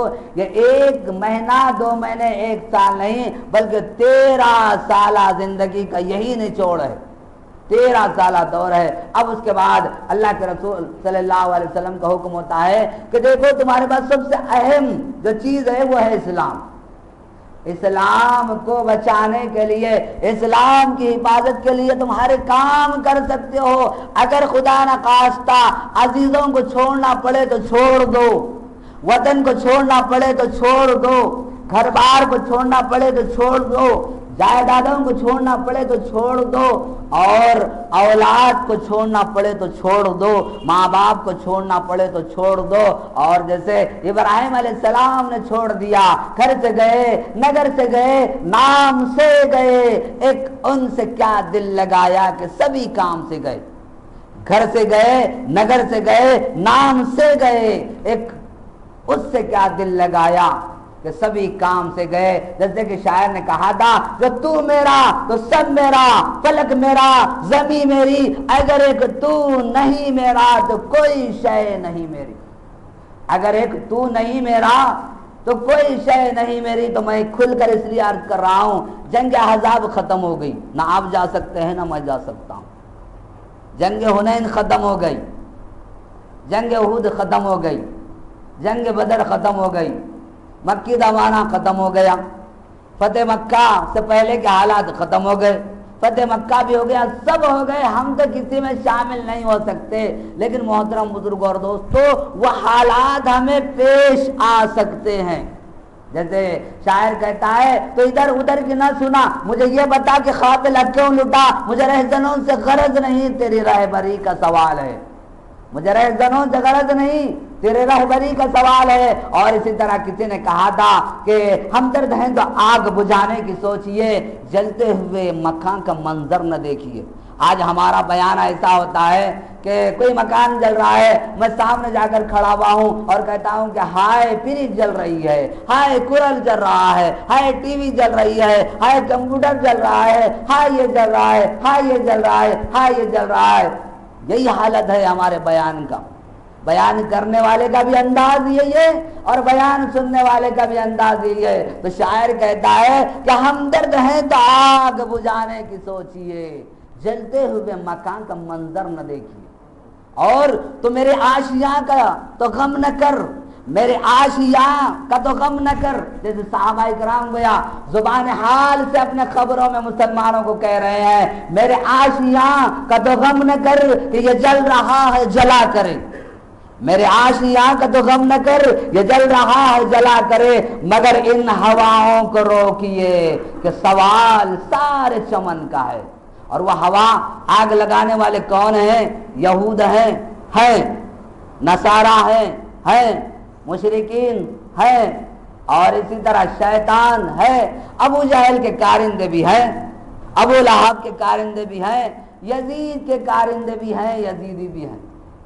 تو محترم بزرگ اور دوستو، بات دراصل یہی ہے کہ میرے عاشقاں کا تو غم نہ کر کہ وہ جل رہا ہے جلا کرے، مگر ان ہواؤں کو روکیے کہ سوال سارے چمن کا ہے۔ تو اللہ تبارک و تعالیٰ اللہ کے رسول صلی اللہ علیہ وسلم کو حکم دیتے ہیں کہ چھوڑ دو، تم نے پوری کوشش کر ڈالا، تم نے پوری کوشش کر ڈالا، اب اس کے بعد جو ہے اب ان کو چھوڑ دو، اللہ کی زمین وسیع ہے، اللہ کی زمین وسیع ہے، اور تم جو ہے اس دین کے لیے، اسلام کے لیے جو ہے ہجرت کرو، اپنے وطن کو چھوڑ دو، گھر بار کو چھوڑ دو، جائیداد کو چھوڑ دو، رشتہ داروں سب کو چھوڑ دو۔ کس لیے؟ میں پوچھنا چاہتا ہوں، کیا حکومت کے لیے؟ نہیں۔ کیا قیادت کے لیے؟ نہیں۔ کیا طاقت کے لیے؟ نہیں۔ کیا دولت کے لیے؟ نہیں۔ کیا مال کے لیے؟ نہیں۔ کس کے لیے؟ اسی دین کی حفاظت کے لیے، اسلام کی حفاظت کے لیے، اسلام کے عام کرنے کے لیے۔ جیسے صحابہ کرام کہتے ہیں ہم تو جیتے ہیں کہ دنیا میں تیرا نام رہے، ہم تو جیتے ہیں کہ دنیا میں تیرا نام رہے۔ کئی ممکن ہے کہ ساقی نہ رہے، جام رہے، اور ٹل نہ سکتے تھے، اگر جنگ میں اڑ جاتے تھے، پاؤں شیروں کے بھی میدان سے اکھڑ جاتے تھے، تو اس سے سرکش ہوا کوئی تو بگڑ جاتے تھے۔ تیغ کیا چیز ہے، ہم توپ سے لڑ جاتے تھے۔ تو محترم بزرگوں اور دوستو، وہ دین کل بھی تھا، آج بھی ہے، کل بھی رہے گا، قیامت تک رہے گا، اور وہ دین کے پاسباں ہم ہیں۔ میں درمیان میں ایک بات عرض کروں، جیسے ہمارے مقررین عرض کرتے ہیں اِنَّا نَحْنُ نَزَّلْنَا الذِّكْرَ وَإِنَّا لَهُ لَحَافِظُونَ، کہ ہم نے قرآن کو نازل کیا اور ہم ہی اس کی حفاظت کریں گے۔ ہم نے بارہا یہ سنا ہے، تو میں آپ سے پوچھنا چاہتا ہوں، کیا آپ نے کسی مقرر، کسی عالم، کسی جو ہے مفتی، کسی واعظ کی زبان سے آج تک یہ سنا ہے کہ ہم نے اسلام دین کو جو ہے نازل کیا اور بھیجا اور ہم ہی اسلام کی حفاظت کریں گے؟ کسی سے آپ نے سنا ہے؟ نہیں۔ تورات کی حفاظت کی ذمہ داری یہودیوں کو دے دی گئی، انجیل کی حفاظت کی ذمہ داری نصارا کو دے دی گئی، اب حالت یہ ہوئی ہم تو ڈوبے ہیں صنم، تم کو بھی لے ڈوبیں گے، تم کو بھی لے ڈوبیں گے۔ ڈوبنے والے کو اگر ہم پکڑ لیں تو وہ کمبخت لے کر ڈوبتا ہے۔ تو یہ خبیث قوم تھی، اور حالت جو ہے یہ ہو گئی کہ جو ہے تمام تورات کو بدل دیا گیا، تمام انجیل کو بدل دیا گیا۔ اسی طرح اسلام کی حفاظت کی ذمہ داری اللہ تبارک و تعالیٰ نے قیامت تک آنے والے مسلمانوں کے کندھوں پر ڈالی ہے۔ یہی وجہ ہے کہ علامہ اقبال نے جیسے کہ کہا تھا، سبق پھر پڑھ صداقت کا، عدالت کا، شجاعت کا، لیا جائے گا تجھ سے کام دنیا کی امامت کا۔ میں آپ سے پوچھنا چاہتا ہوں، کنتم خیر امت اخرجت للناس تأمرون بالمعروف وتنہون عن المنکر وتؤمنون باللہ، یہ کس کے لیے ہے؟ کہ صرف تبلیغ میں نکلنے والوں کے لیے ہے، ہمارے لیے نہیں ہے، کہ عام مسلمانوں کے لیے نہیں ہے۔ تو بات دراصل یہ تھی، جس چیز کے لیے اللہ کے رسول صلی اللہ علیہ وسلم ہجرت فرماتے ہیں اس کا نام ہے اسلام، اس کا نام ہے ایمان، اس کا نام ہے دین۔ اب اس کے بعد مدینے میں جاتے ہیں، اور مدینے میں دو جو ہے خاندان ہیں، اوس اور خزرج۔ اوس اور خزرج یہ جو ہے عیسائی مذہب کے ماننے والے ہیں، اہل کتاب ہیں، اور یہ لوگ جو ہے ہجرت سے پہلے ہی یہ لوگ جو اسلام قبول کرتے ہیں بہت سارے۔ اس کے بعد اللہ کے رسول صلی اللہ علیہ وسلم جو شہزادے ہیں مصعب بن عمیر، جو خوبصورت نوجوان ہیں، ان کو مدینہ بھیجتے ہیں تبلیغ اور اسلام کے لیے۔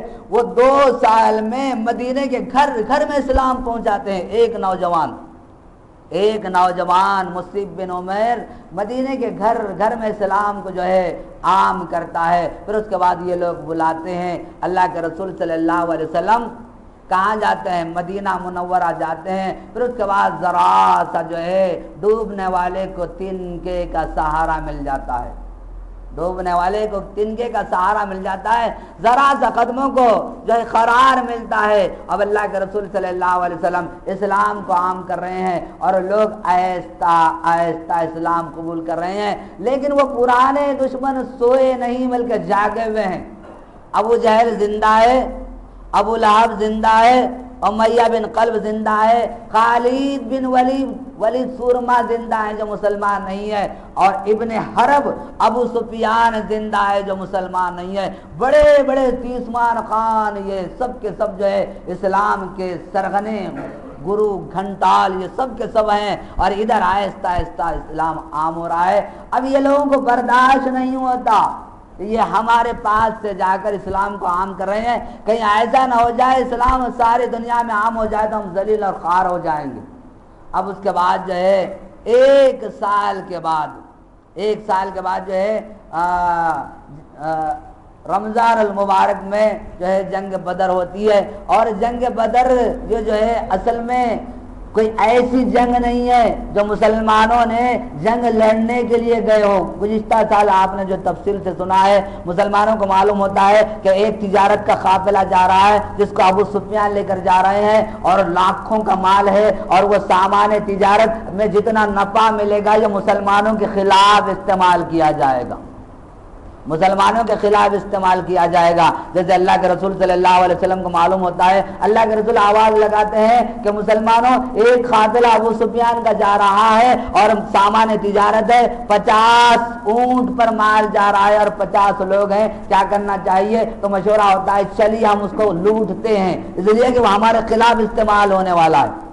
جیسے اللہ کے رسول صلی اللہ علیہ وسلم جو یہاں سے نکلتے ہیں تو ادھر سے ایک جاسوس کے ذریعے کون؟ ابن حرب، حضرت ابو سفیان اور 3-4 لوگ خطرناک جنگی ذہن کے تھے۔ تاریخ اسلام میں آپ تاریخ پڑھیے معلوم ہوگا، سب سے خطرناک ابن حرب ابو سفیان ہیں، دوسرے نمبر پر خالد بن ولید ہیں، تیسرے نمبر پر عمرو بن عاص ہیں، چوتھے نمبر پر حضرت سعد بن وقاص ہیں، 5ویں نمبر پر ابو عبیدہ بن جراح ہیں۔ یہ بڑے بڑے جرنیل گزرے ہیں، ان کی تاریخ ہم پڑھیں گے تو معلوم ہوگا۔ تو فوری ایک آدمی کو جو ہے ابو سفیان مکہ بھیجتے ہیں، اور یہ مدینے کے قریب کی بات ہو رہی ہے، اور مکہ وہاں سے 450 کلومیٹر ہے، اور ایک آدمی اونٹنی پر فوری تیز رفتار دوڑتا ہے، جا کر اپنے کان کاٹ لیتا ہے، ناک کاٹ لیتا ہے، اپنے کپڑوں کو پھاڑتا ہے، اونٹنی پر الٹا سوار ہو کر مکے میں داخل ہوتا ہے۔ تو لوگ حیران ہے کیا ہو گیا۔ سب سے بری اگر خبر سنانا ہو تو یہ شکل میں جو ہے یہ حالت میں جو مکے میں آدمی داخل ہوتا، بری خبر سنانے کے لیے، تو لوگ پوچھتے ہیں کیا ہو گیا؟ تو غضب ہو گیا، مسلمانوں نے جو ہے ہمارے قافلے کو لوٹ لیا۔ تو کون؟ اب یہاں پر دوسرا جو جرنیل ہے اس کا نام ہے ابو جہل، یہ لشکر جرار تیار کرتا ہے مسلمانوں کی سرکوبی کے لیے۔ 1000 کا لشکر جرار برق رفتار سے مدینہ پہنچتا ہے اور بدر کے مقام پر پہنچتا ہے۔ ابن حرب تو چال باز تھے، ان کا نام ہی ابن حرب ہے، یعنی جنگوں کے بیٹے، جنگ کے بیٹے ابن حرب کا مطلب یہ ہے۔ وہ سمندر کے کنارے سے دوسرے راستے سے نکل جاتے ہیں۔ اب یہ مسلمان وہاں جاتے ہیں، لشکر جرار 1000 کو وہاں آتا ہے، اور میں آپ کو بتاؤں پہلی جو جنگ ہوتی ہے وہ مسلمان جو کیسے جاتے ہیں، جیسے ہمارے پاس جو ہے پرانے شہر میں آج سے 20-25 سال پہلے وہاں پر چل گئی اور جو ہے وہاں پر مسلمانوں پر حملہ ہو رہا ہے، تو ہمارے ہاتھ میں کچھ نہیں ہوتا، وہ جوش سے نعرے لگا کر نکل جاتے۔ آج سے 20 سال پہلے کی بات ہے، وہاں جا کر کوئی گولی کھاتا، کوئی ڈنڈے کھاتا اور جوتے کھا کر واپس آ جاتے۔ اس لیے اگر جو ہے جوش کے ساتھ ہوش ہو تو کوئی کام ہوگا، جوش ہی جوش ہے، ہوش کا کوئی نام ہی نہیں ہے۔ تو اسی طرح آواز لگائی گئی، وہ قافلہ لوٹنے کے لیے کون کون تیار ہے؟ جو جس حال میں دا نکل جاتا ہے، اور اکثر لوگوں کے پیر میں چپل نہیں ہے، پھٹے ہوئے کپڑے ہیں، پیٹ میں اناج نہیں ہے، کسی کے پاس کوئی جو ہے چھوٹی سی جو ہے تلوار ہے، کسی کے پاس نیزہ ہے، کسی کے پاس بھالا ہے، کسی کے پاس کچھ نہیں ہے، ایک لاٹھی سے لے کر نکل جاتے ہیں۔ اب اس کے بعد وہاں لشکر جرار ہے، تو ادھر 1000 ہیں جو لڑنے کے لیے آئے ہیں، پورے کے پورے سورما ہیں، عرب کے سردار ہیں، اور مکے کا دل اور جگر کے ٹکڑے ہیں۔ اور ادھر مسلمان نہتے کمزور پریشان حال، ابھی ابھی دم لیا ہے اسلام نے، ابھی ابھی دم لیا ہے، اور اس کے بعد جو ہے ایک طرف آئینہ ہے اور ایک طرف لوہا ہے، دونوں کا ٹکراؤ ہوتا ہے۔ یہ جنگ کا نام ہے جنگ بدر۔ اب اس کے بعد جو ہے وہ لوگوں کو اللہ تبارک و تعالیٰ ذلیل اور خوار کرتے ہیں، اس لیے اللہ تبارک و تعالیٰ قرآن میں ارشاد فرماتے ہیں، اللہ تبارک و تعالیٰ چاہتا یہ ہے کہ اسلام کا نور عام ہو جائے، لیکن کفار چاہتے نہیں۔ کفار یہ چاہتے ہیں کہ پھونکوں سے اسلام کا چراغ بجھا دیا جائے، لیکن یہ اسلام کے چراغ کو بجھایا نہیں جا سکتا، اسلام کے چراغ کو بجھایا نہیں جا سکتا۔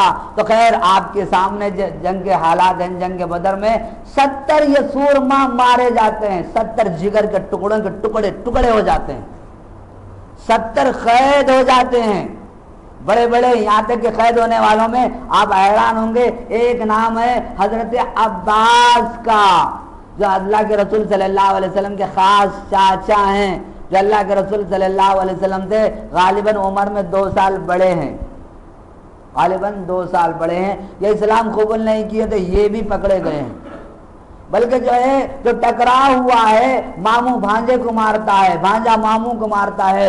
عبد الرحمن ابن عوف کے جو ہے سامنے بیٹے ہیں، ایک طرف جو ہے ابو بکر صدیق ہیں اور دوسری طرف جو ہے عبد الرحمن ابن ابو بکر ہے۔ وہ کہتا ہے میرے تیر کے زد میں آپ آ چکے تھے، لیکن آپ میرے والد ہیں اس لیے میں چھوڑ دیا۔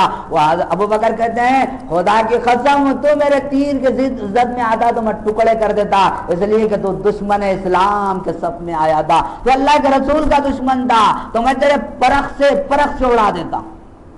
تو یہ کفر اور باطل کا جو ٹکراؤ ہے، اس کے بعد یہ جو شکست پاش کھا کر چلے جاتے ہیں، جاتے جاتے بھی کہتے ہیں، جسے ہمارے دکن میں کہتے ہیں کہ جو ہے آندے منہ ہم گرتے ہیں تو بھی ٹانگ اوپر رکھتے ہیں، چیت ہونے کے بعد بھی ٹانگ اوپر رکھتے ہیں کہ میں تو چیت ہوا نہیں۔ تو جاتے جاتے کہتے ہیں اس کا حساب کتاب آئندہ برابر ہوگا۔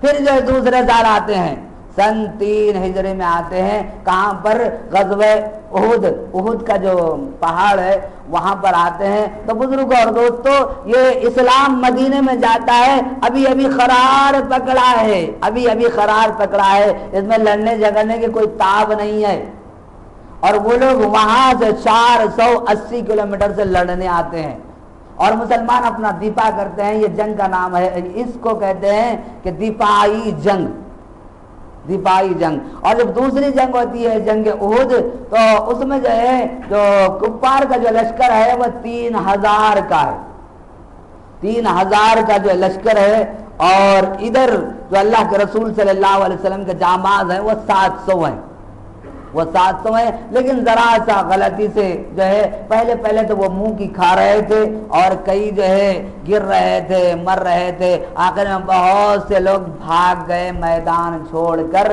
لیکن مسلمانوں کی ذرا سا غلطی سے اللہ کے رسول نے فرمایا تم وہاں بیٹھنا 50 تیر انداز، اگر ہمارے جو بودیاں ہو جائیں، ٹکڑے ہو جائیں، چیل کوے اٹھا لیں تو بھی نہیں اترنا۔ لیکن وہ لوگ اتر گئے اور خالد ابن ولید پیچھے سے آتے ہیں، حملہ کرتے ہیں، اور صرف 10-12 جانصار اللہ کے رسول صلی اللہ علیہ وسلم کے ساتھ میں رہتے ہیں، اور یہ خبر یہ اڑتی ہے کہ نعوذ باللہ اللہ کے رسول کو شہید کر دیا گیا۔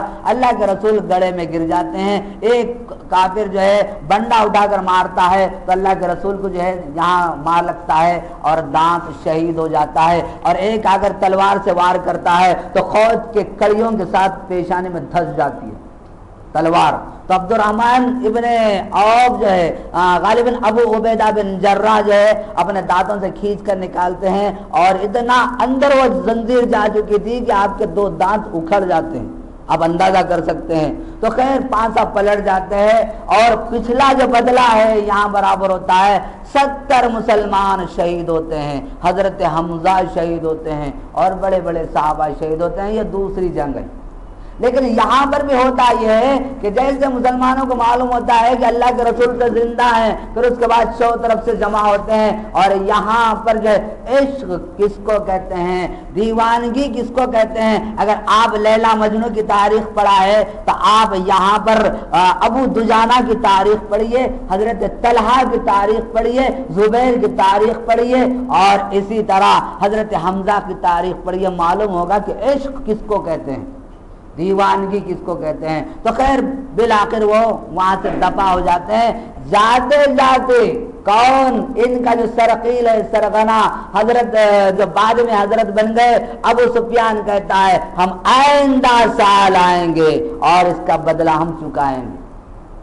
پھر آئندہ سال اللہ کے رسول صلی اللہ علیہ وسلم 1500 صحابہ کو لے کر وہی مقام پر جاتے ہیں، 1 ہفتہ رہتے ہیں، لیکن وہ لوگ نہیں آتے، بہانہ یہ کرتے ہیں یہ قحط کا زمانہ ہے، ہم نہیں آ سکتے، نہیں آتے، اللہ کے رسول واپس آتے ہیں۔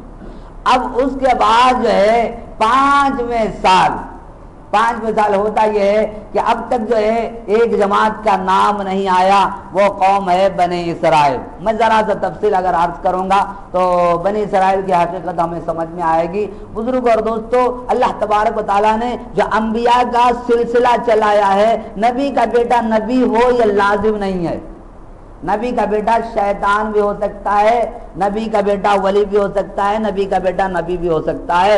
جیسے حضرت نوح علیہ السلام ہے، ان کا بیٹا فاسق ہے اور ان کے سامنے نوح علیہ السلام کے سامنے غرق ہوتا ہے۔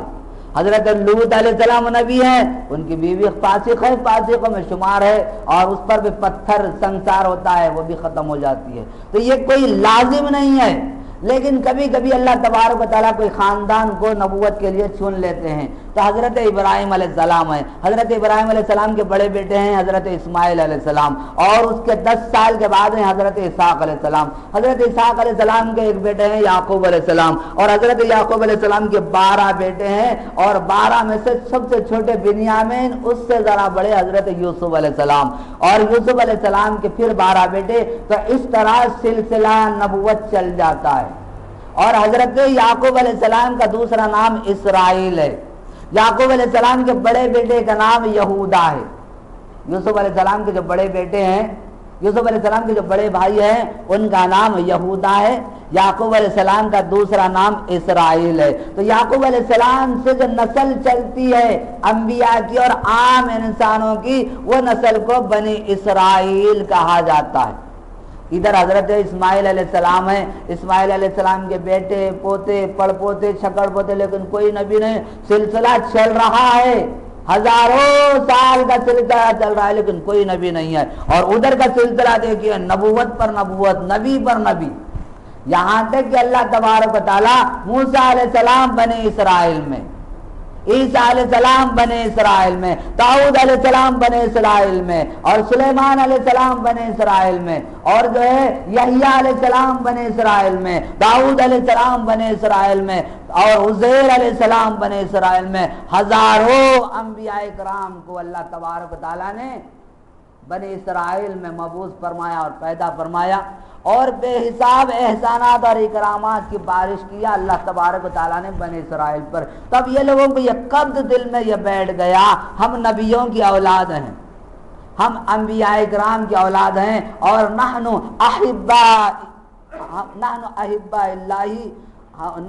احبائہ، کہ ہم اللہ تبارک و تعالیٰ کے چہیتے ہیں اور اللہ کے بیٹے ہیں۔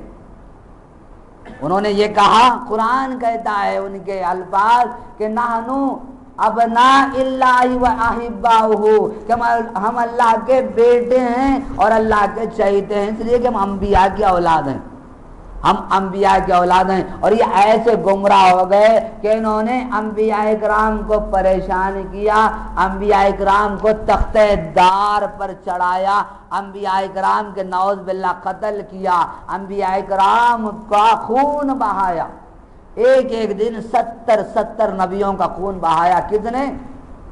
بنی اسرائیل نے، بنی اسرائیل نے۔ اب سلسلہ چل رہا ہے، اور ان کے 2 قبیلے ہیں، ایک کا نام ہے بنو نذیر، دوسرے کا نام ہے بنو قریظہ، اور یہ ہیں مدینے میں رہنے والے۔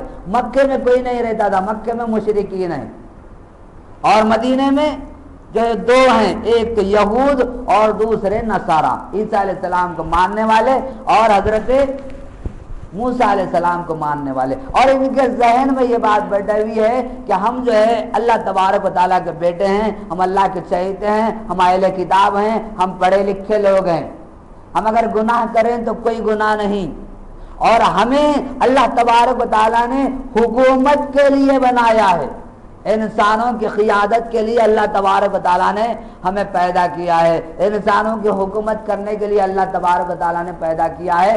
اور یہ لوگوں میں جب آپس میں یعنی یہود اور نصارہ، بنو قریظہ اور اوس، یہ دونوں جو ہے میں یعنی بنی اسرائیل یعنی عیسیٰ علیہ السلام کے ماننے والے نصارہ اور یہودیوں میں جب جو ہے قتال چلتا، جنگ ہوتی، تو کہتے کہ دیکھو تھوڑے دنوں میں اب نبی آخر الزماں پیدا ہونے والے ہیں، ہم ان کا ساتھ دیں گے اور تمہیں مزہ چکائیں گے۔ یہ کون کہتے؟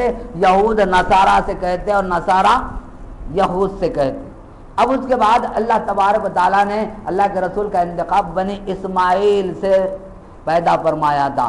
اسماعیل علیہ السلام کے 16 پشتوں کے بعد نبی آخر الزماں حضرت محمد مصطفیٰ صلی اللہ علیہ وسلم پیدا ہوتے ہیں۔ جیسے یہ جو ہے سورج جو ہے نقل مکہ سے طلوع ہوتا ہے تو وہ حیران ہیں کہ ایسے کیوں کر ہوا، اور بنی اسماعیل میں یہ نبی کیوں پیدا ہوئے، کیوں کر آئے، اور یہ تو ہماری توہین ہے، انبیاء کی اولاد کی توہین ہے، اہل کتاب کی توہین ہے، اور بت پرستوں کی اولاد میں سے نبی بنائے گئے، اہل کتاب میں سے نبی نہیں بنائے گئے۔ یہ تاریخ میں عرض کر رہا ہوں اور یہی تاریخ کی کتابوں میں لکھا ہوا ہے۔ اب اس کے بعد جو ہے ہوتا یہ ہے کہ کچھ نہیں ہے تو عداوت ہی صحیح، کچھ نہیں ہے تو عداوت، جیسے شاعر کہتا ہے قطع کیجئے نہ تعلق ہم سے، کچھ نہیں ہے تو عداوت ہی صحیح۔ اب آج کے بعد سے ہمارے زندگیوں کا مقصد یہ ہوگا کہ اسلام کے چراغ کو بجھا دینا اور نبی رحمت صلی اللہ علیہ وسلم کو ذلیل اور پریشان کرنا، اسلام کی طاقت کو دبا دینا، ابھرنے نہیں دینا۔ یہ کس کے دل اور دماغ میں تھا؟ یہود کے۔ نصارہ تو بیچارے شریف لوگ ہیں، ایک گال پر ہم تماچا ماریں تو دوسرا گال پیش کرنے والے ہیں۔ سلو پیزن جو کہتے ہیں، آج کے جو گرجاگر ہیں اور آج کے جو عیسائی ہیں، یہ بیچارے جو ہے سلو پیزن ہیں، یہ لڑتے نہیں، جھگڑتے نہیں، پیسہ خرچ کرے لڑا سکتے ہیں لیکن لڑتے نہیں، یہ لڑتے نہیں۔ تو یہ جو ہے بہت شریف لوگ تھے۔ تو یہ اوس اور خزرج جو حضرت عیسیٰ علیہ السلام کو ماننے والے ہیں، بے حساب لوگ تعداد جو ہے اسلام قبول کرتے ہیں، لیکن یہود اسلام قبول نہیں کرتے۔ اللہ کے رسول صلی اللہ علیہ وسلم جب مدینے میں جاتے ہیں تو آپ کو ڈر تھا، شدید اندازہ تھا، یہ جو ہے بنو قریظہ اور بنو نذیر یہ بڑے قبیلے ہیں یہود کے، اور اگر یہ جو اسلام سے ٹکرائیں تو اسلام جو ہے پھل اور پھولنا جو چاہیے اس کی رفتار کم ہوگی۔ تو آپ نے ان سے معاہدہ کیا 12 چیزوں پر کہ نہ ہمارے دشمن سے تم نہیں ملو گے، تمہارے دشمن سے ہم نہیں ملیں گے، اور جو ہم سے قتال کرتا ہے تم بھی ان سے قتال کرو گے، تم سے جو قتال کرتا ہے ہم بھی ان سے قتال کریں گے۔ یہ جو بنو قریظہ اور بنو نذیر سے اللہ کے رسول صلی اللہ علیہ وسلم نے عہد لے لیا۔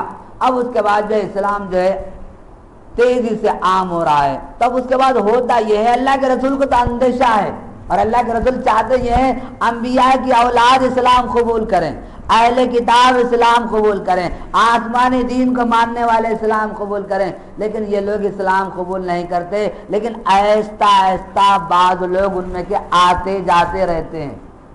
اب جب آہستہ آہستہ آتے جاتے رہتے ہیں تو اللہ کے رسول صلی اللہ علیہ وسلم بڑے محبت کا، التفات کا معاملہ کرتے ہیں ان یہودیوں سے جو آتے جاتے رہتے ہیں۔ لیکن محترم بزرگوں اور دوستوں، وہ اسلام قبول کرنے کے لیے نہیں آتے، اسلام کے کمزوریوں کو دیکھنے کے لیے آتے ہیں۔ بالآخر جو وہ لوگوں کی جو جماعت بنتی ہے منافقین کی، یہی لوگ ہیں وہ آنے جانے والے، یہی لوگ ہیں جو آنے جانے والے۔ لیکن اللہ کے رسول صلی اللہ علیہ وسلم ان کا قتل نہیں کرتے، اس لیے کہ آج نہیں تو کل ان کے دل نرم ہو جائیں گے اور یہ اسلام قبول کریں گے۔ تو محترم بزرگ اور دوستو، ایک جنگ بدر ہو گئی، جنگ احد ہو گئی، پھر اس کے بعد جو 5ویں سال ہے تو یہ بنو نذیر کا بنو نذیر کا جو سردار ہے ہوئی ابن اخطب، جو مسلمانوں کا کٹر جو ہے دشمن تھا، یہ 50 لوگوں کو لے جاتا ہے مکہ اور جا کر کہتا ہے مسلمان تمہارے رشتہ دار، تمہارے دوست ہمارے پاس آ کر ہمیں ذلیل کر رہے ہیں، ہمیں پریشان کر رہے ہیں، ہمارے ناک میں دم کر رکھا ہے، ہمارے ناک میں دم کر رکھا ہے، تم آؤ لڑنے کے لیے، ہم تمہارا ساتھ دینے کے لیے تیار ہیں، ہم تمہارا ساتھ دینے کے لیے تیار ہیں۔ لیکن جو ہے ابو سفیان کو اعتبار نہیں ہوتا، اس لیے کہ یہ لوگوں کو دیکھے ہوئے تھے کہ یہ لوگ کوئی عہد میں میثاق کے پابند نہیں تھے، لیکن یہ لوگ جاتے ہیں کعبۃ اللہ کے دیوار سے پیٹ لگا کر یا سینہ لگا کر عہد کرتے ہیں کہ ہم جب تک رہیں گے اتحاد سے لڑیں گے، اور وہ نبی اور وہ جھوٹے نبی کو ہم سبق سکھائیں گے اور اسلام کے چراغ کو بجھا دیں گے۔ یہ وعدہ اور میثاق کر کر ہوئی ابن اخطب آتا ہے، اور اس کے بعد جو ہے اس کے بعد اور ایک قبیلہ ہے قریش سے ہٹ کر بنو غطفان کا، ان کے پاس وہ قبیلے کے بعد جاتے ہیں، اسی طرح لالچ دیتے ہیں۔ بالآخر جو ہے تمام مشرکین، تمام بت پرست جمع ہو جاتے ہیں اور کہتے ہیں کہ آج ہم تمام کے تمام مل کر یلغار کرنا چاہیے مدینے پر۔ ادھر جو ہے آستین کے سانپ ہیں جو ساتھ دے رہے ہیں، اور ادھر جو ہے مشرکین ہیں تمام کے تمام، الکفر ملت واحدہ، جتنے بھی سردار ہیں جب ان کی جو ہے نفری جو ہے ابو سفیان لے کر نکلتے ہیں تو 10,000 کی تعداد ہوتی ہے۔ اس سے پہلے عرب میں اتنی تعداد کہیں جمع نہیں ہوئی تھی لڑنے کے لیے، اس سے پہلے کبھی جمع نہیں ہوئی تھی۔ اور وہ لوگ جب نکلنا چاہتے ہیں تو اللہ کے رسول صلی اللہ علیہ وسلم کو جو ہے معلوم ہوتا ہے کہ ایسی کے بعد ایسی ہے، صحابہ کرام تو مشورہ کرتے ہیں۔ حضرت سلمان فارسی جو یہودیوں کی غلامی سے آزاد ہو کر ابھی ابھی آئے تھے، جو ملک جو ہے ایران کے فارس کے رہنے والے تھے، جن کی عمر غالباً جو اس وقت میں جو ہے 200 سال تھی، تجربے کار تھے، انہوں نے کہا کہ ہمارے ملک میں جب بھی ایسا معاملہ ہوتا ہے تو ہم خندق کھودتے ہیں اور دشمن کا دفاع کرتے ہیں۔ اللہ کے رسول بھی طے کرتے ہیں کہ اب جو ہے ہمیں خندق کھودنا چاہیے۔ مدینے کے 3 طرف تو پہاڑ ہے، ایک طرف راستہ ہے، 2 طرف پہاڑ، ایک طرف مضبوط آبادی ہے، ایک طرف کا راستہ ہے۔ تو وہ جو ہے اللہ کے رسول صلی اللہ علیہ وسلم صحابہ اکرام میں تقسیم کر دیتے ہیں، 40 گز کو 10 صحابہ اکرام میں تقسیم کیا جاتا ہے۔ جو خندق کھودی جاتی ہے تو کتابوں میں لکھا ہوا ہے کہ 5000 گز لمبی اور 7 گز گہری اور 9 گز چوڑی، 5000 گز لمبی یعنی قریب جو ہے 3.5 کلومیٹر لمبی، اور جو ہے 7 گز گہری اور 9 گز چوڑی یہ خندق کھودی جاتی ہے۔ اور کھودنے والے جو صحابہ ہیں صرف 3000 ہیں، تو 3000 صحابہ یہ خندق کھودتے ہیں، اور حالت یہ ہے کہ پیٹ پر پتھر باندھے ہوئے۔ یہ دور انتہائی قسم پرسی غریبی کا زمانہ ہے، نہ اس سے پہلے ایسا بدترین دور مسلمانوں پر آیا تھا، نہ اس کے بعد کبھی تاریخ نے دیکھا ہے۔ ایک دور کو مسلمانوں نے دیکھا ہے جس کو جو ہے شعب ابی طالب کا زمانہ کہتے ہیں۔ 3 سال جو میسور مسلمان تھے، اس کے بعد یہ زمانہ ہے۔ پیٹ میں اناج نہیں، بدن پر کپڑا نہیں، پیر میں جوتا اور چپل نہیں، یہ حالت ہے مسلمانوں کی، اور جو ہے انتہائی سردی کا زمانہ ہے۔ لیکن محترم بزرگوں اور دوستو، جیسے میں ابتدا میں کہا، جو مال مانگو تو مال دے دوں، جو جان مانگو تو جان دے دوں، مگر مجھ سے ہرگز نہ یہ ہو سکے گا کہ میں اپنا دین اور ایمان دے دوں، کہ میں اپنا دین اور ایمان دے دوں۔ تو صحابہ کرام جو ہے 6 دن میں خندق کھودتے ہیں۔ جب یہ لوگ جو ہے مکے سے مدینہ آتے ہیں، 1 ہفتے کا راستہ ہے، اس زمانے میں 1 ہفتہ غالباً لگتا تھا یا 15 دن لگتا تھا، تو 1 ہفتے میں آتے ہیں تو 10,000 کا لشکر جرار ہے۔ اور یہ لشکر جرار کے ذہن میں یہ ہے کہ مٹھی بھر مسلمان ہیں، 3000 کی مدینے کی آبادی ہے، اور جو ہے اور کیا بچے اور عورتیں ہیں، ہم جا کر مسل دیں گے، کھنڈل دیں گے، کچل دیں گے، 1 دن میں خلا خما کر دیں گے۔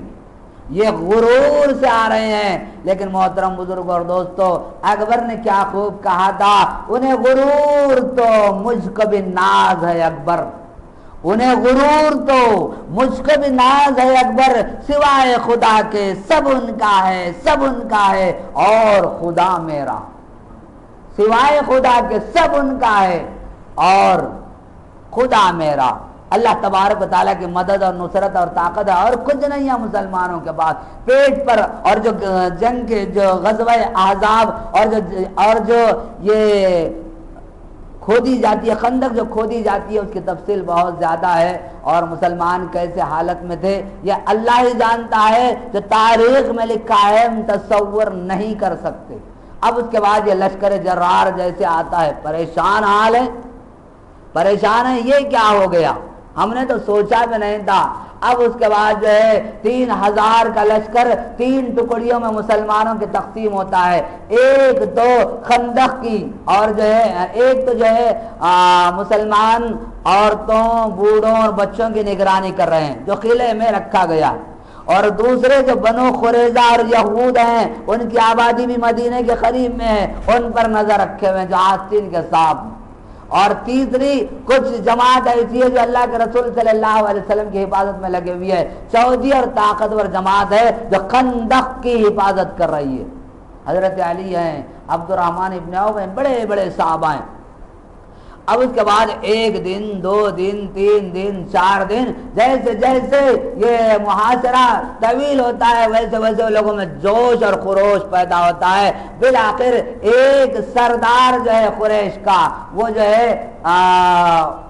ایک جگہ جو خندق کی تھوڑی سی جگہ جو ہے تنگ تھی، وہاں سے گھوڑا دوڑاتا ہے، اس کا نام غالباً جو ہے تاریخ میں لکھا ہوا ہے عمرو بن عدود، عمرو بن عدود لکھا ہوا ہے۔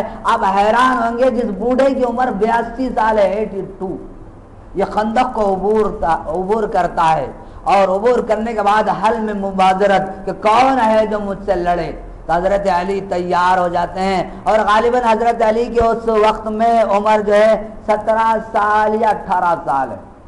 وہ کہتے ہیں میں تیار ہوں تجھ سے لڑنے کے لیے، تو وہ کہتا ہے کہ نہیں، تو بچہ ہے، بچے کا خون بہانا میں پسند نہیں کرتا۔ تو علی فرماتے ہیں میں تیرا خون بہانا پسند کرتا ہوں۔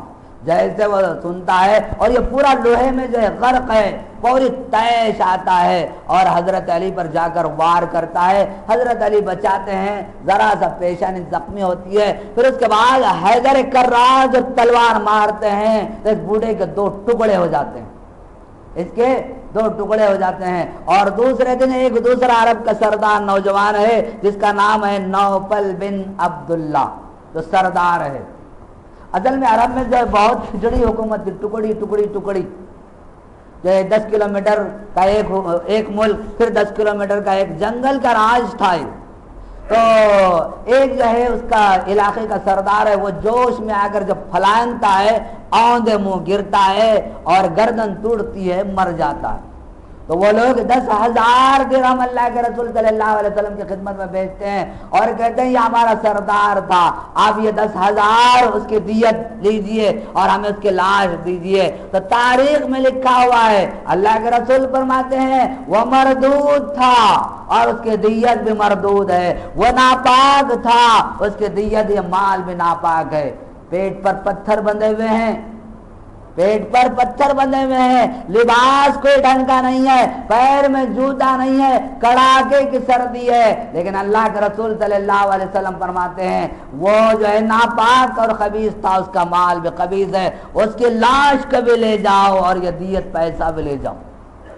پھر اس کے بعد ہوتا یہ ہے 1 دن 2 دن 10,000 کا لشکر جو ہے کیا پکائے گا، کیا کھائے گا، کتنے جانور ذبح کرے گا، پانی کا انتظام کیا ہوگا، ذرا آپ غور کیجیے۔ وہ بغیر اس کے منہ اٹھا کر آئے ہوئے تھے، غرور میں آئے ہوئے تھے، لیکن یہاں پر جو ہے معلوم ہوتا ہے کہ اسلام کیا ہے، ایمانی قوت کیا ہے، ایمانی حرارت کیا ہے، بہت کوشش کرتے ہیں لیکن کچھ نہیں ہوتا، اور جو ہے اتنی ٹکراؤ کی حالت ہے کہ تاریخ میں لکھا ہوا ہے مسلمانوں پر اس سے بدترین حالات نہ پہلے آئے نہ بعد میں آئے، بلکہ 5 یا 4 نمازیں اللہ کے رسول صلی اللہ علیہ وسلم کی قضا ہو گئی۔ رات اور دن یہ جو ہے خندق کی حفاظت کر رہے ہیں، ادھر سے جو ہے پتھر باری ہو رہی ہے، ادھر سے تیر اندازی ہو رہی ہے، تو محترم بزرگوں اور دوستوں، اس کے بعد اللہ کے رسول صلی اللہ علیہ وسلم دعا فرماتے ہیں، اے باری تعالیٰ ان پر کچھ نہ کچھ بھیج۔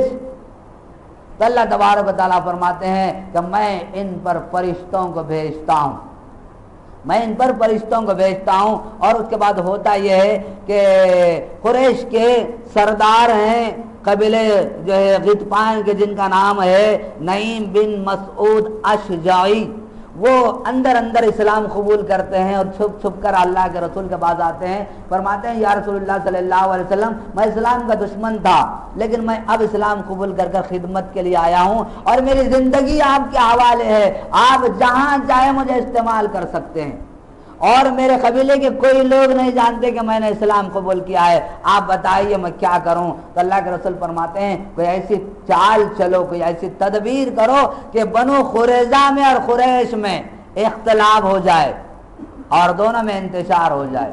اب اس کے بعد وہ قریظہ کے پاس جاتے ہیں اور کچھ ایسی بات کرتے ہیں کہ ارے دیوانو وہ تو کل بھاگنے والے ہیں، اب تمہیں پتہ چلے گا۔ تو یہ حیران ہوتے ہیں بنو قریظہ۔ پھر اس کے بعد جو ہے یہ قریش کو اگر کہتے ہیں ارے دیوانو بنو قریظہ تمہیں بلایا ہی مروانے کے لیے ہے، تو یہ حیران ہو جاتے ہیں کہ سچ ہے۔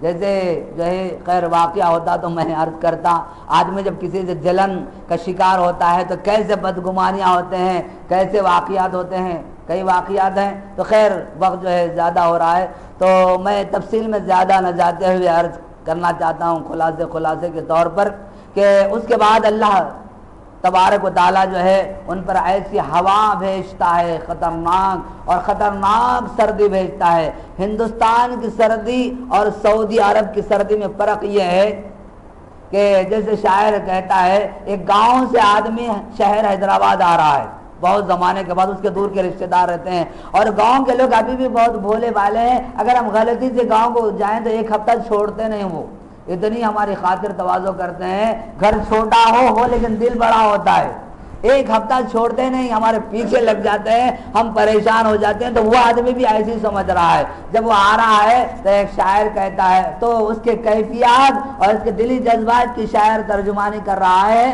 کہ کوئی ہاتھ تلک نہ ملائے گا کیا گلے ملو گے اتفاق سے، کوئی ہاتھ تلک نہ ملائے گا کیا گلے ملو گے اتفاق سے، یہ نئے مزاج کا شعر ہے ذرا فاصلے سے ملا کرو۔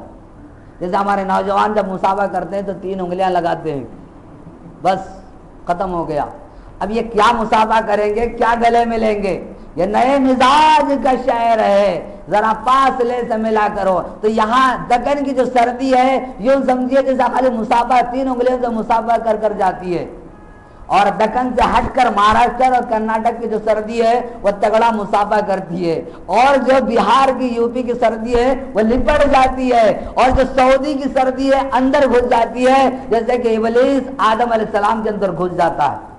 تو ہم نے دیکھا صفا اور مروہ میں اتنی خطرناک سردی ہوتی ہے کہ راس اندر چلے جاتی ہے، اور دکن کی جو سردی ہے، اور جیسے میں لطیفے کے طور پر عرض کروں یہاں کے لوگ کہیں بھی جائیں تو ٹکتے نہیں، رہتے نہیں، پھر یہاں آ جاتے ہیں، چاہے وہ امریکہ ہو، افریقہ ہو، چاہے کہیں کا بھی علاقہ ہو، لیکن یہاں دکن میں جو آتا ہے پھر جاتا نہیں، چاہے وہ شمال ہندوستان ہو، راجستھان ہو، بہار ہو، بنگال ہو، کلکتہ ہو، ادھر ادھر کے جب آتے ہیں جاتے نہیں۔ تو مجھے بھی تحقیق جو ہوئی کیا وجہ ہے، اور ہم نے بھی جو ہے یوپی میں گئے، ہم بھی جو ہے دہلی دیکھے، اور جو ہے لکھنؤ دیکھے، اور جو ہے دیوبند دیکھے، وہاں کے علاقے دیکھے، پھر وہاں کے لوگ جب یہاں آتے ہیں جاتے کیوں نہیں؟ تو ایک صاحب سے جب بات ہوئی، وہ پہلے آئے، پھر اس کے بعد ان کے والد آئے، اس کے بعد پورا خاندان آ گیا، آج وہ بڑے جاگیردار ہیں۔ تو انہوں نے کہا دراصل مولانا بات دراصل یہ ہے کہ یہاں کی سردی معتدل ہے، یہاں کی گرمی معتدل ہے، یہاں کا بارش معتدل ہے۔ ہم نے یوپی میں دیکھا کہ وہاں کا جو مچھر ہے مکھی کے مماثل ہوتا ہے، بغیر ایسے جب مچھردان کے نہ بچہ سو سکتا ہے نہ بڑا سو سکتا ہے۔ جیسے لطیفے کے طور پر عرض ہے، ہماری جماعت ایک مرتبہ یعنی ہماری یہاں کی جماعت ایک مرتبہ پنجاب جاتی ہے، تو جدھر دیکھے ادھر لوگ ٹکڑیوں کی شکل میں ہیں اور بڑے بڑے لاٹھی ان کے ہاتھ میں ہے، 10 12 لوگوں کی ٹکڑی نفری جا رہی ہے، اور ہر ایک کے ہاتھ میں جو ہے لاٹیاں ہیں، اور 5 فٹ کی لاٹھی ہے۔ اب یہ جماعت پریشان ہو جاتی ہے اور حیران ہو جاتی ہے، نہیں معلوم کون سی جماعت آ کر ہم پر حملہ کرے گی۔ تو اس کے بعد جو ہے یہ پوچھتے ہیں بھائی یہاں کے لوگ بغیر لاٹھی کے گھومتے نہیں، وجہ کیا ہے؟ تو بتایا جاتا ہے کہ یہاں پر بڑے بڑے کتے ہوتے ہیں اور وہ بھی ٹکڑیوں کی شکل میں نکلتے ہیں، انسان اکیلا بغیر لاٹھی کا ہو تو حملہ کر کر پھاڑ کھاتے ہیں، اس لیے یہ لوگ لاٹھی لے لے کر جماعت کی شکل میں نکلتے ہیں۔ تو اسی طرح وہاں پر یوپی میں ہم نے دیکھا بچے کا مچھردان الگ، بچی کا الگ، میاں کا الگ، بیوی کا الگ، سب کے الگ الگ۔ اس لیے پانی جب بارش ہوتی ہے تو وہ بارش نالیوں کے شکل میں محفوظ رہتی ہے، اس لیے وہاں پر گنڈی پیٹ نہیں ہے، نہ حمایت ساگر ہے نہ حسین ساگر ہے، وہ نالیوں کی شکل میں پانی بارش رہتی ہے، مچھروں کی افزائش ہوتی ہے، الامان ولا پی۔ اور اس کے بعد جب سردی ہوتی ہے، اتنی خطرناک سردی ہوتی ہے، ہر جگہ زمین سے پانی کے فوارے نکلتے ہیں اور گھاس جو تنیز کہتے ہیں وہ گھٹنوں کے برابر بچھایا جاتا ہے، لحاف اوڑھا جاتا ہے، تنیز بچھایا جاتا ہے۔ میں یہ مثال کے طور پر یہ حقیقت اس لیے بیان فرما رہا ہوں تاکہ وہاں کے حالات کما حق ہمارے دل اور دماغ میں بیٹھ جائیں۔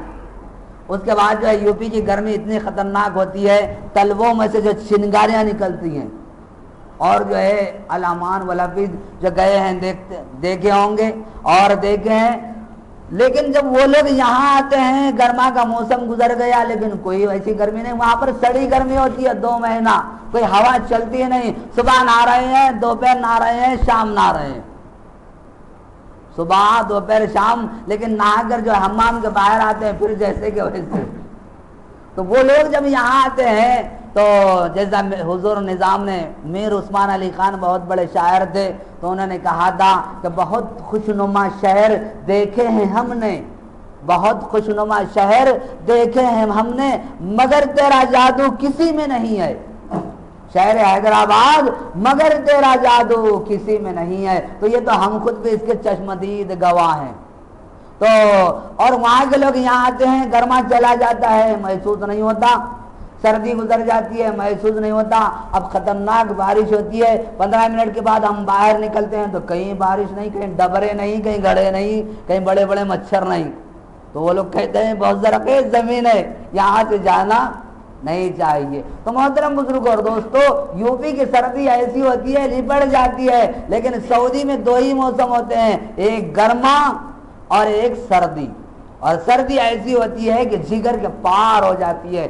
اللہ تبارک و تعالیٰ ان پر وہ رات کو ایسی سردی بھیجتے ہیں کہ ان کے دل کے گویا ٹکڑے ٹکڑے ہو جاتے ہیں سردی سے، اور ایک ایسی ہوا بھیجتے ہیں کہ ان کے خیمے اکھڑ جاتے ہیں، جانور بدک جاتے ہیں، چولہے اوندے منہ گر جاتے ہیں۔ تو حضرت معاذ بن جبل کو اللہ کے رسول بھیجتے ہیں، ذرا دیکھ کر آؤ۔ وہ جا کر دیکھتے ہیں تو ان سب کا جو سردار ابو سفیان وہ کہہ رہا ہے کہ لوگوں اب یہاں سے چلو، اب ہم مکہ جا کر دم لیں گے، ہمارے جانور جو بدک گئے، ہمارے چولہے اوندے منہ گر گئے، ہمارے خیموں کی تنابین گر گئی، خیمے الٹ گئے، جانور بھاگ رہے ہیں، اور ایسا گھپ اندھیرا ہے کہ جیسے غالب نے کہا تھا ہم وہاں ہیں جہاں پر ہم کو بھی کچھ ہماری خبر نہیں آتی، ہم وہاں ہیں جہاں پر ہم کو بھی کچھ ہماری خبر نہیں آتی۔ یہ حالت ہے، بس پورے کے پورے رات میں نکل جاتے ہیں، صبح تک سب کا منہ کالا ہو جاتا ہے۔ تو یہ یہاں تک دفاعی جنگ کی تاریخ ختم ہوتی ہے۔ اللہ کے رسول صبح میں دیکھ کر ایک تاریخی جملہ فرماتے ہیں، اب تک یہ یہاں آئے اور ہم سے لڑا، انہوں نے یہ تیر لے کر آئے، تلوار لے کر آئے، فوج لے کر آئے، ہتھیار لے کر آئے، بدر میں آئے، احد میں آئے، غزوہ میں آئے، لیکن اب ان کا سلسلہ آنے کا ختم ہو گیا، ان کی طاقت جو ہے ختم ہو گئی، منتشر ہو گئی۔ آج کے بعد کفر میں اتنی طاقت نہیں ہے کہ اب وہ مسلمانوں پر یلغار کرے، اب مسلمانوں پر یلغار کرے۔ محترم بزرگ اور دوستو، اس کے بعد جنگ حنین ہوتی ہے، اور جو ہے پھر صحابہ اکرام جو ہے 2 سال، 1 سال کے بعد، اس کے جو ہے 2 سال کے بعد جو ہے صلح حدیبیہ ہوتا ہے، پھر اس کے 2 سال کے بعد غالباً جو ہے 1 سال کے بعد فتح مکہ ہوتا ہے۔ تو 14,000 صحابہ مکے میں داخل ہوتے ہیں، کوئی خون خرابہ نہیں ہوتا۔ اور ایک میں درمیان میں یہ بھی بات عرض کروں، اللہ کے رسول صلی اللہ علیہ وسلم نے 13 سال میں 87 جو ہے جنگیں لڑی ہیں، 87 اور 27 جنگوں میں بنفس نفیس آپ نے شریک ہوا ہے. آپ 27 جنگ میں شریک ہوئے اور 50 جنگوں میں صحابہ کرام کو بھیجا. تمام جنگوں کے مقتولین کی تعداد کو تاریخ نے جمع کیا ہے تو بمشکل 1200 کے اندر ہے. اللہ کے رسول نے 13 سال میں جتنے جنگیں لڑی ہیں 1200 کے اندر ہیں. اور اب جو ہے ہم ذرا ہندوستان میں آئے جو جنگیں، جو پہلی جنگ ہوتی ہے جنگ عظیم ہوتی ہے جو 1914 سے لے کر 1920 تک ہوتی ہے، اور ہمارے بڑے لوگ جو تاریخ کے گواہ ہیں جو ہے 1 کروڑ لوگ ختم ہوتے ہیں. 1 کروڑ. پھر اس کے بعد جو ہے دوسری جو جنگ عظیم ہوتی ہے 1940 سے لے کر 1944 تک ہوتی ہے. کروڑوں ختم ہو رہے ہیں. صرف جو ہے ہیروشیما ناگاساکی پر جو ہے ایٹم بم برساتا ہے غالباً 5 لاکھ لوگ لقمہ اجل بن جاتے ہیں. تو محترم بزرگ اور دوستو، اسلام میں جو جنگیں ہیں، اور درمیان میں ایک بات میں عرض کروں گا تو بات ختم ہو جائے گی. ایک ہے جو ہے جہاد. جہاد کے معنی ہم کہتے ہیں تلوار لے کر نکلنا اور جو ہے تلوار سے لڑنا، یا جو ہے بم جو ہے بننا اور جو ہے جا کر بم بلاسٹ کرنا. یہ جنگ نہیں ہے، یہ جنگ کا آخری حصہ ہے. جیسا جب ڈاکٹری کورس پڑھتے ہیں تو آخری جو 4 سالہ جو دور ہوتا ہے MBBS کا، وہ 4 سال مردوں ہی میں رہتا ہے. جو ہے یہاں انگلیوں کے ناخن سے پوسٹ مارٹم شروع ہوتا ہے تو سر تک جانے کے لیے 3 مہینے لگتے ہیں. پورا جو ہے ٹکڑے پورا جو ہے پورا گوشت کے ٹکڑے ہو جاتے ہیں. جو باڈی جو دواخانوں میں جو لاوارث لاشیں ہوتی ہیں اور یہ دوا اور یہ لوگوں کو جو ہے دی جاتی ہیں، یہ کہے کے لیے دی جاتی ہیں. پورا جو ہے اوپن کیا جاتا ہے، کھول کر دیکھا جاتا ہے، آپریشن کا طریقہ سیکھا جاتا ہے، سرجری سیکھی جاتی ہے، امراض دیکھے جاتے ہیں. تو ایک آدمی MBBS 4 سال میں ڈاکٹر بنتا ہے، آتے ہی آپریشن نہیں کرتا، آپریشن نہیں کرتا، گولیاں دیتا ہے زمانے تک انجیکشن دیتا ہے. پھر اس کے بعد زمانے کے بعد نشتر مارتا ہے، آخری زمانے میں وہ جو ہے آپریشن کرتا ہے. تو محترم بزرگ اور دوستو، اسی طرح اسلام کی جو جنگیں ہیں، تو جہاد کا مطلب ہے مجاہدہ کرنا، کوشش کرنا اسلام کے نور کو پھیلانے کے لیے، اسلام کو عام کرنے کے لیے کوشش کرنے کا نام جہاد ہے. چاہے جان سے کیجئے، مال سے کیجئے، زبان سے کیجئے، طاقت سے کیجئے، ہر اعتبار سے کیجئے، یہ جہاد ہی جہاد ہے. اس کا جو آخری ہے تتمہ، وہ ہے جو ہے تلوار سے جنگ. اور وہ بھی تلوار سے اس لیے جنگ نہیں ہے کہ یہ جو ہے اسلام قبول کرے، بلکہ لا اکراہ فی الدین، اسلام تلوار کے زور پر نہیں پھیلا، بلکہ اس لیے جنگ ہے کہ ایک آدمی اسلام قبول کرنا چاہتا ہے. جیسے میں نے عرض کیا، وہ بچہ جو دیکھتا ہے کہ ایک آدمی کہہ رہا ہے کہ لوگوں میرے پیچھے ایک جادوگر ہے، اس کی بات ہرگز مت سننا چاہیے. اور پیچھے اللہ کے رسول ہیں کہہ رہے ہیں یا ایھا الناس قولوا لا الہ الا اللہ تفلحون، اور اس کے پیچھے ہے ابو لہب جب کنگریاں مار رہا ہے. کوئی تو بھی وقت ہونا چاہیے جو دونوں کو جواب دیا جا سکے. اب اس کے بجائے پلٹ کے گریبان پکڑنے کا نام ہے انتہائی جنگ، اور سامنے والے کا بھی گلہ جو ہے نلڈا پکڑنے کا نام ہے انتہائی اقدام. کیا رے دیوانے، تم دونوں اگر اسلام قبول نہیں کر سکتے تو کوئی بات نہیں، دوسروں کو تو قبول کرنے کا موقع دو، دوسروں کو تو قبول کرنے کا موقع دو. یا جس طرح جو ہے ہاتھ خراب ہو جاتا ہے، زہر چڑھتا ہے تو ہاتھ کو نکال دیا جاتا ہے، پیر خراب ہوتا ہے تو پیر کو نکال دیا جاتا ہے، گردہ خراب ہوتا ہے تو اس کو نکال دیا جاتا ہے. اسی طرح کوئی طاقت اسلام سے ٹکراتی ہے اور دوسروں کو اسلام قبول کرنے نہیں دیتی، راستے کی رکاوٹ بنتی ہے، یہ رکاوٹ کو طاقت سے استعمال کرنا اور طاقت لگا کر، زور لگا کر یہ رکاوٹ کو ختم کرنے کا نام ہے جہاد بالسیف اور قتل اور قتال. محترم بزرگ اور دوستو، ہم تو ہندوستان میں ہیں، یہاں پر نہ حدود ہیں نہ قصاص ہیں، یہ جمہوریت کا ملک ہے. تو آج جو ہمارا جو جہاد ہے وہ ہے قلم سے، اور وہ ہے طاقت سے، وہ ہے جان سے، اور وہ ہے مال سے. اور جو یہود و نصارہ جو بنو قریظہ بنو نذیر تو ختم ہو گئے لیکن ان کی ذریت آج بھی باقی ہے. یہود آج بھی باقی ہیں, نصارہ آج بھی باقی ہے. اس زمانے میں وہ لوگ تیر اور تلوار سے لڑ رہے تھے لیکن آج یہ یہود اور نصارہ آج الیکٹرانک میڈیا سے لڑ رہے ہیں, پرنٹ میڈیا سے جنگ کر رہے ہیں. اور یہ فلم اسٹار یہ پورے کے پورے ان کے جو ہے کارندے ہیں اور یہ جو ہے رفائی اداروں کی شکل میں جو ہے اسلام کے خلاف معاہد قائم کر رہے ہیں. اور اسی طرح جو ہے دواخانے یہ چلا رہے ہیں اور مشنری اسکولز یہ چلا رہے ہیں اور کالج یہ چلا رہے ہیں. یہ تمام کے تمام آج کے ترقی یافتہ زمانے کے یہ جنگ لڑنے کے طریقے ہیں. آج کے ترقی یافتہ زمانے کے جنگ لڑنے کے طریقے ہیں. جیسے شاعر کہتا ہے کہ چراغوں کے بدلے مکان جل رہے ہیں, نیا ہے زمانہ نئی روشنی ہے. چراغوں کے بدلے مکان جل رہے ہیں, نیا ہے زمانہ نئی روشنی ہے. تو محترم بزرگ اور دوستو, آج کے زمانے میں مسلمانوں کا جو جہادی فریضہ ہے اسلامی اعتبار سے وہ یہ ہے کہ یہ بھی ڈاکٹر پیدا کریں انہیں کی طرح, یہ بھی وکیل پیدا کریں انہیں کی طرح, یہ بھی بیرسٹر پیدا کریں انہیں کی طرح, اور یہ بھی رکن پارلیمنٹ بھیجائیں انہیں کی طرح, رکن اسمبلی بھیجائیں انہیں کی طرح, یہ بھی قانون دان پیدا کریں انہیں کی طرح, یہ بھی ڈاکٹر پیدا کریں انہیں کی طرح, یہ بھی انجینئر پیدا کریں انہیں کی طرح. اگر خدا نخواستہ مسلمان یہ نہیں سمجھیں گے تو پھر اس کے بعد مسلمانوں کا زوال آ جائے گا, پھر مسلمانوں کا زوال آ جائے گا. جیسے ہماری ماؤں اور بہنوں کو جو ہے جو ڈلیوریاں ہو رہی ہیں پورے کے پورے آپریشن سے, آج سے جو ہے ایمرجنسی جو نافذ ہوئی اس سے پہلے دیکھیے آپ 1000 عورتوں میں ایک عورت کی ڈلیوری آپریشن سے ہوتی تھی اور آج 10 عورتوں میں 7 عورتوں کا آپریشن سے ڈلیوری ہوتی ہے, 3 کی بمشکل جو ہے نارمل ہوتی ہے. وجہ کیوں ہے؟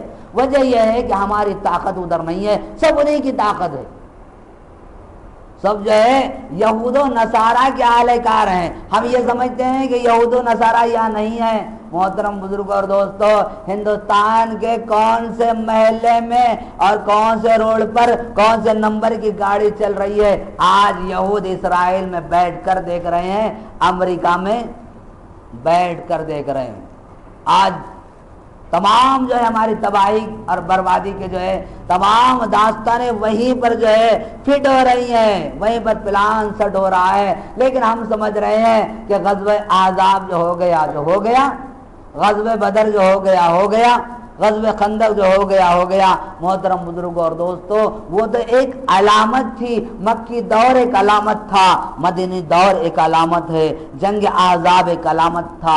ایسے حالات اللہ تبارک و تعالی قیامت تک مسلمانوں پر لاتے رہیں گے. وَتِلْكَ الْأَيَّامُ نُدَاوِلُهَا بَيْنَ النَّاسِ, یہ رات اور دن, یہ حالات, یہ نشیب اور فراز ہم انسانوں پر لاتے رہتے ہیں, ہم انسانوں پر لاتے رہتے ہیں. تو آج کے مسلمانوں کو اللہ تبارک و تعالیٰ اسلام سمجھنے کی توفیق عطا فرمائے اور آج کے زمانے کے مسلمانوں کو انہی کی طرح جو ہے ہتھیاروں سے لیس ہونے کی توفیق عطا فرمائے جن ہتھیاروں سے آج یہود اور نصارہ لیس ہو رہے ہیں. محترم بزرگ اور دوستو, آج کا جتنا الیکٹرانک میڈیا ہے, پرنٹ میڈیا ہے, پورے کا پورا یہودیوں کے ہاتھ میں ہے اور ہر خبر سنسر ہو کر یہاں تک پہنچتی ہے.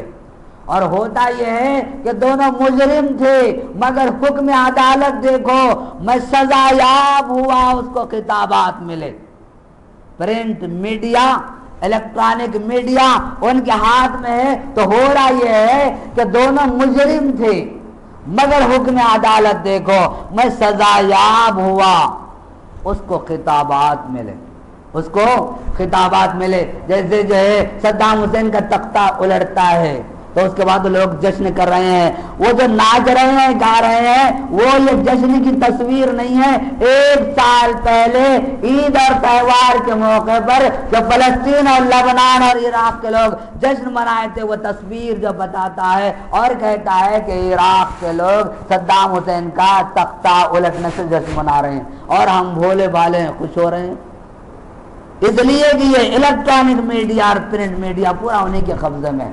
تو محترم بزرگ اور دوستو، آج کی دفاعی جنگ اور اقدامی جنگ یہ ہے کہ ہم بھی انہیں ہتھیاروں سے لیس ہو جائیں. انہیں ہتھیاروں سے آج جو ٹی وی کا زمانہ ہے، انٹرنیٹ کا زمانہ ہے، اور انٹرنیٹ میں کتنی فحاشی ہو رہی ہے، کیا کیا ہو رہا ہے آپ مجھ سے زیادہ جانتے ہیں. لیکن ہمارے کتنے ویب سائٹ ہیں اور ہمارے کتنے پروگرام ہیں، آپ دیکھیے. اگر ہیں بھی ہمارے کچھ تو محترم بزرگوں اور دوستو ایسے ہیں، آپ مجھے معاف کیجئے، جو ارمان نکلے دشمنی سے نکالے جا رہے ہیں دوستی سے. پورے گانے بجانے کے ہیں جتنے بھی ہو رہے ہیں، کچھ تبلے، کچھ ناچ، کچھ تاشا ہو رہا ہے، اور کہہ رہے ہیں کہ یہ جو ہے مسلمانوں کا جو میڈیا ہے، مسلمانوں کے چینل ہیں. محترم بزرگوں اور دوستوں، مسلمانوں کے نہیں ہے، مسلمانوں کے طرح ہے. اب میں آخری بات عرض کرتا ہوں، جیسے کل کے جمعے میں ہمارے پاس جو ہے میں نے عرض کیا، مسلمانوں کا ایک بہت بڑا طبقہ ایسا ہے جن پر جمعے کی نماز فرض نہیں ہے. آپ ذرا غور کریں تو میں کیا کہنا چاہ رہا ہوں سمجھ سکتے ہیں. مسلمانوں کا ایک بہت بڑا طبقہ ہے جن پر رمضان کے روزے فرض نہیں ہے، جن پر تراویح کی نماز سنت مؤکدہ نہیں ہے، جن کے لیے اعتکاف نہیں ہے، جن کے لیے رمضان میں بھی جو ہے فجر ظہر عصر مغرب عشاء فرض نہیں ہے، جن پر جمعے کی نماز فرض نہیں ہے. ہاں، یہ لوگوں پر عید کی نماز فرض ہے، یہ لوگوں پر عید کی نماز فرض ہے. جیسے عید آتی ہے، اب اس کے بعد بہترین خوشبو لگا کر، بہترین کپڑے پہن کر، بن ٹھن کر نکلتے ہیں اور عید کی 2 رکعت پڑھ کر اسلام کے رجسٹر میں اپنا نام باقی رکھتے ہیں. اسلام کے رجسٹر میں اپنا نام باقی رکھتے ہیں اور بڑے خوش ہیں کہ میں مسلمان ہوں. اب میں مروں گا تو پھر مسلمان مجھے غسل دیں گے، نماز جنازہ پڑھائیں گے، کندھے پر سوار لے جا کر جو ہے مجھے تدفین اور جو مسلمانوں کے قبرستان میں دفن کریں گے. جبکہ پیران پیر عبد القادر جیلانی رحمۃ اللہ علیہ فرماتے ہیں، جو مسلمان 3 جمعہ جان بوجھ کر نماز چھوڑتا ہے وہ دائرہ اسلام سے نکل جاتا ہے، نکاح ختم ہو جاتا ہے. اس کو مسلمانوں کے قبرستان میں دفن نہیں کرنا چاہیے. آپ فیوض یزدانی پڑھیے اور جو ہے حضرت کی غنیت الطالبین پڑھیے، یہی جو لکھا ہوا ہے. لیکن جو ہے غوث کا دامن ہم نہیں چھوڑیں گے. گھر میں بڑا جھنڈا ہے، دھوم سے جو ہے نیاز ہوتی ہے، غوث کا دامن نہیں چھوڑیں گے. غوث کیا کہتے ہیں دیوانے کو نہیں معلوم، غوث کیا کہتے ہیں دیوانے کو نہیں معلوم. تو یہ جو طرح کے مسلمان ہیں، ایسے مسلمانوں کے چینل چل رہے ہیں اور ہم بڑے خوش ہیں کہ دیکھو مسلمانوں کے چینل کیا چینل ہو رہے ہیں. یہی جو ہے ہو رہے ہیں، کوئی بجا رہا ہے، کوئی ناچ رہا ہے، کوئی گا رہا ہے. تو اللہ تبارک و تعالیٰ ہماری قوم کو توفیق عطا فرمائے. میں سمجھتا ہوں کہ غزوہ احزاب جو تھوڑا سا منظر آ گیا، اس لیے کہ شاعر کہتا ہے شکست پائے کا شکوہ ہے، رہبر کی خطا کیا ہے، ہمیں سے منزل مقصود تک جایا نہیں جاتا. میں لنگڑا ہوں تو اب جو ہے لنگڑتا ہوا چلوں گا. اگر میرے دونوں پیر سلامت ہوتے، لنگڑا نہیں ہوتا تو دوڑتا. تو اسی طرح محترم بزرگ اور دوستو، یہ باز اور بیان کرنا تو یہ بڑے لوگوں کا کام ہے، جن کے بڑے بڑے شال ہوتے ہیں، بڑے بڑے جبے ہوتے ہیں اور جو ہے بڑے بڑے القاب ہوتے ہیں. ایسے لوگوں کا کام ہے. ہم تو جو ہے دکنی ہے، جیسے مولانا عاقل صاحب نے کہا تھا، تو دکنی ہے نارے دکنی بول، تجھے کہیں کو پرائی تو اپنے بول. اللہ تبارک و تعالیٰ سے دعا ہے کہ اللہ تبارک و تعالیٰ ہمیں اسلام کی حقیقت کو سمجھنے کی توفیق عطا فرمائے اور ایمان کی حلاوت اللہ تبارک و تعالیٰ ہمارے دلوں میں داخل فرمائے، اور ہم جتنا جان رہے ہیں اس سے 1000 گنا زیادہ جاننے کی توفیق عطا فرمائے، اور جتنا اب تک جانے ہیں اس پر اللہ تبارک و تعالیٰ ہمیں عمل کرنے کی توفیق عطا فرمائے.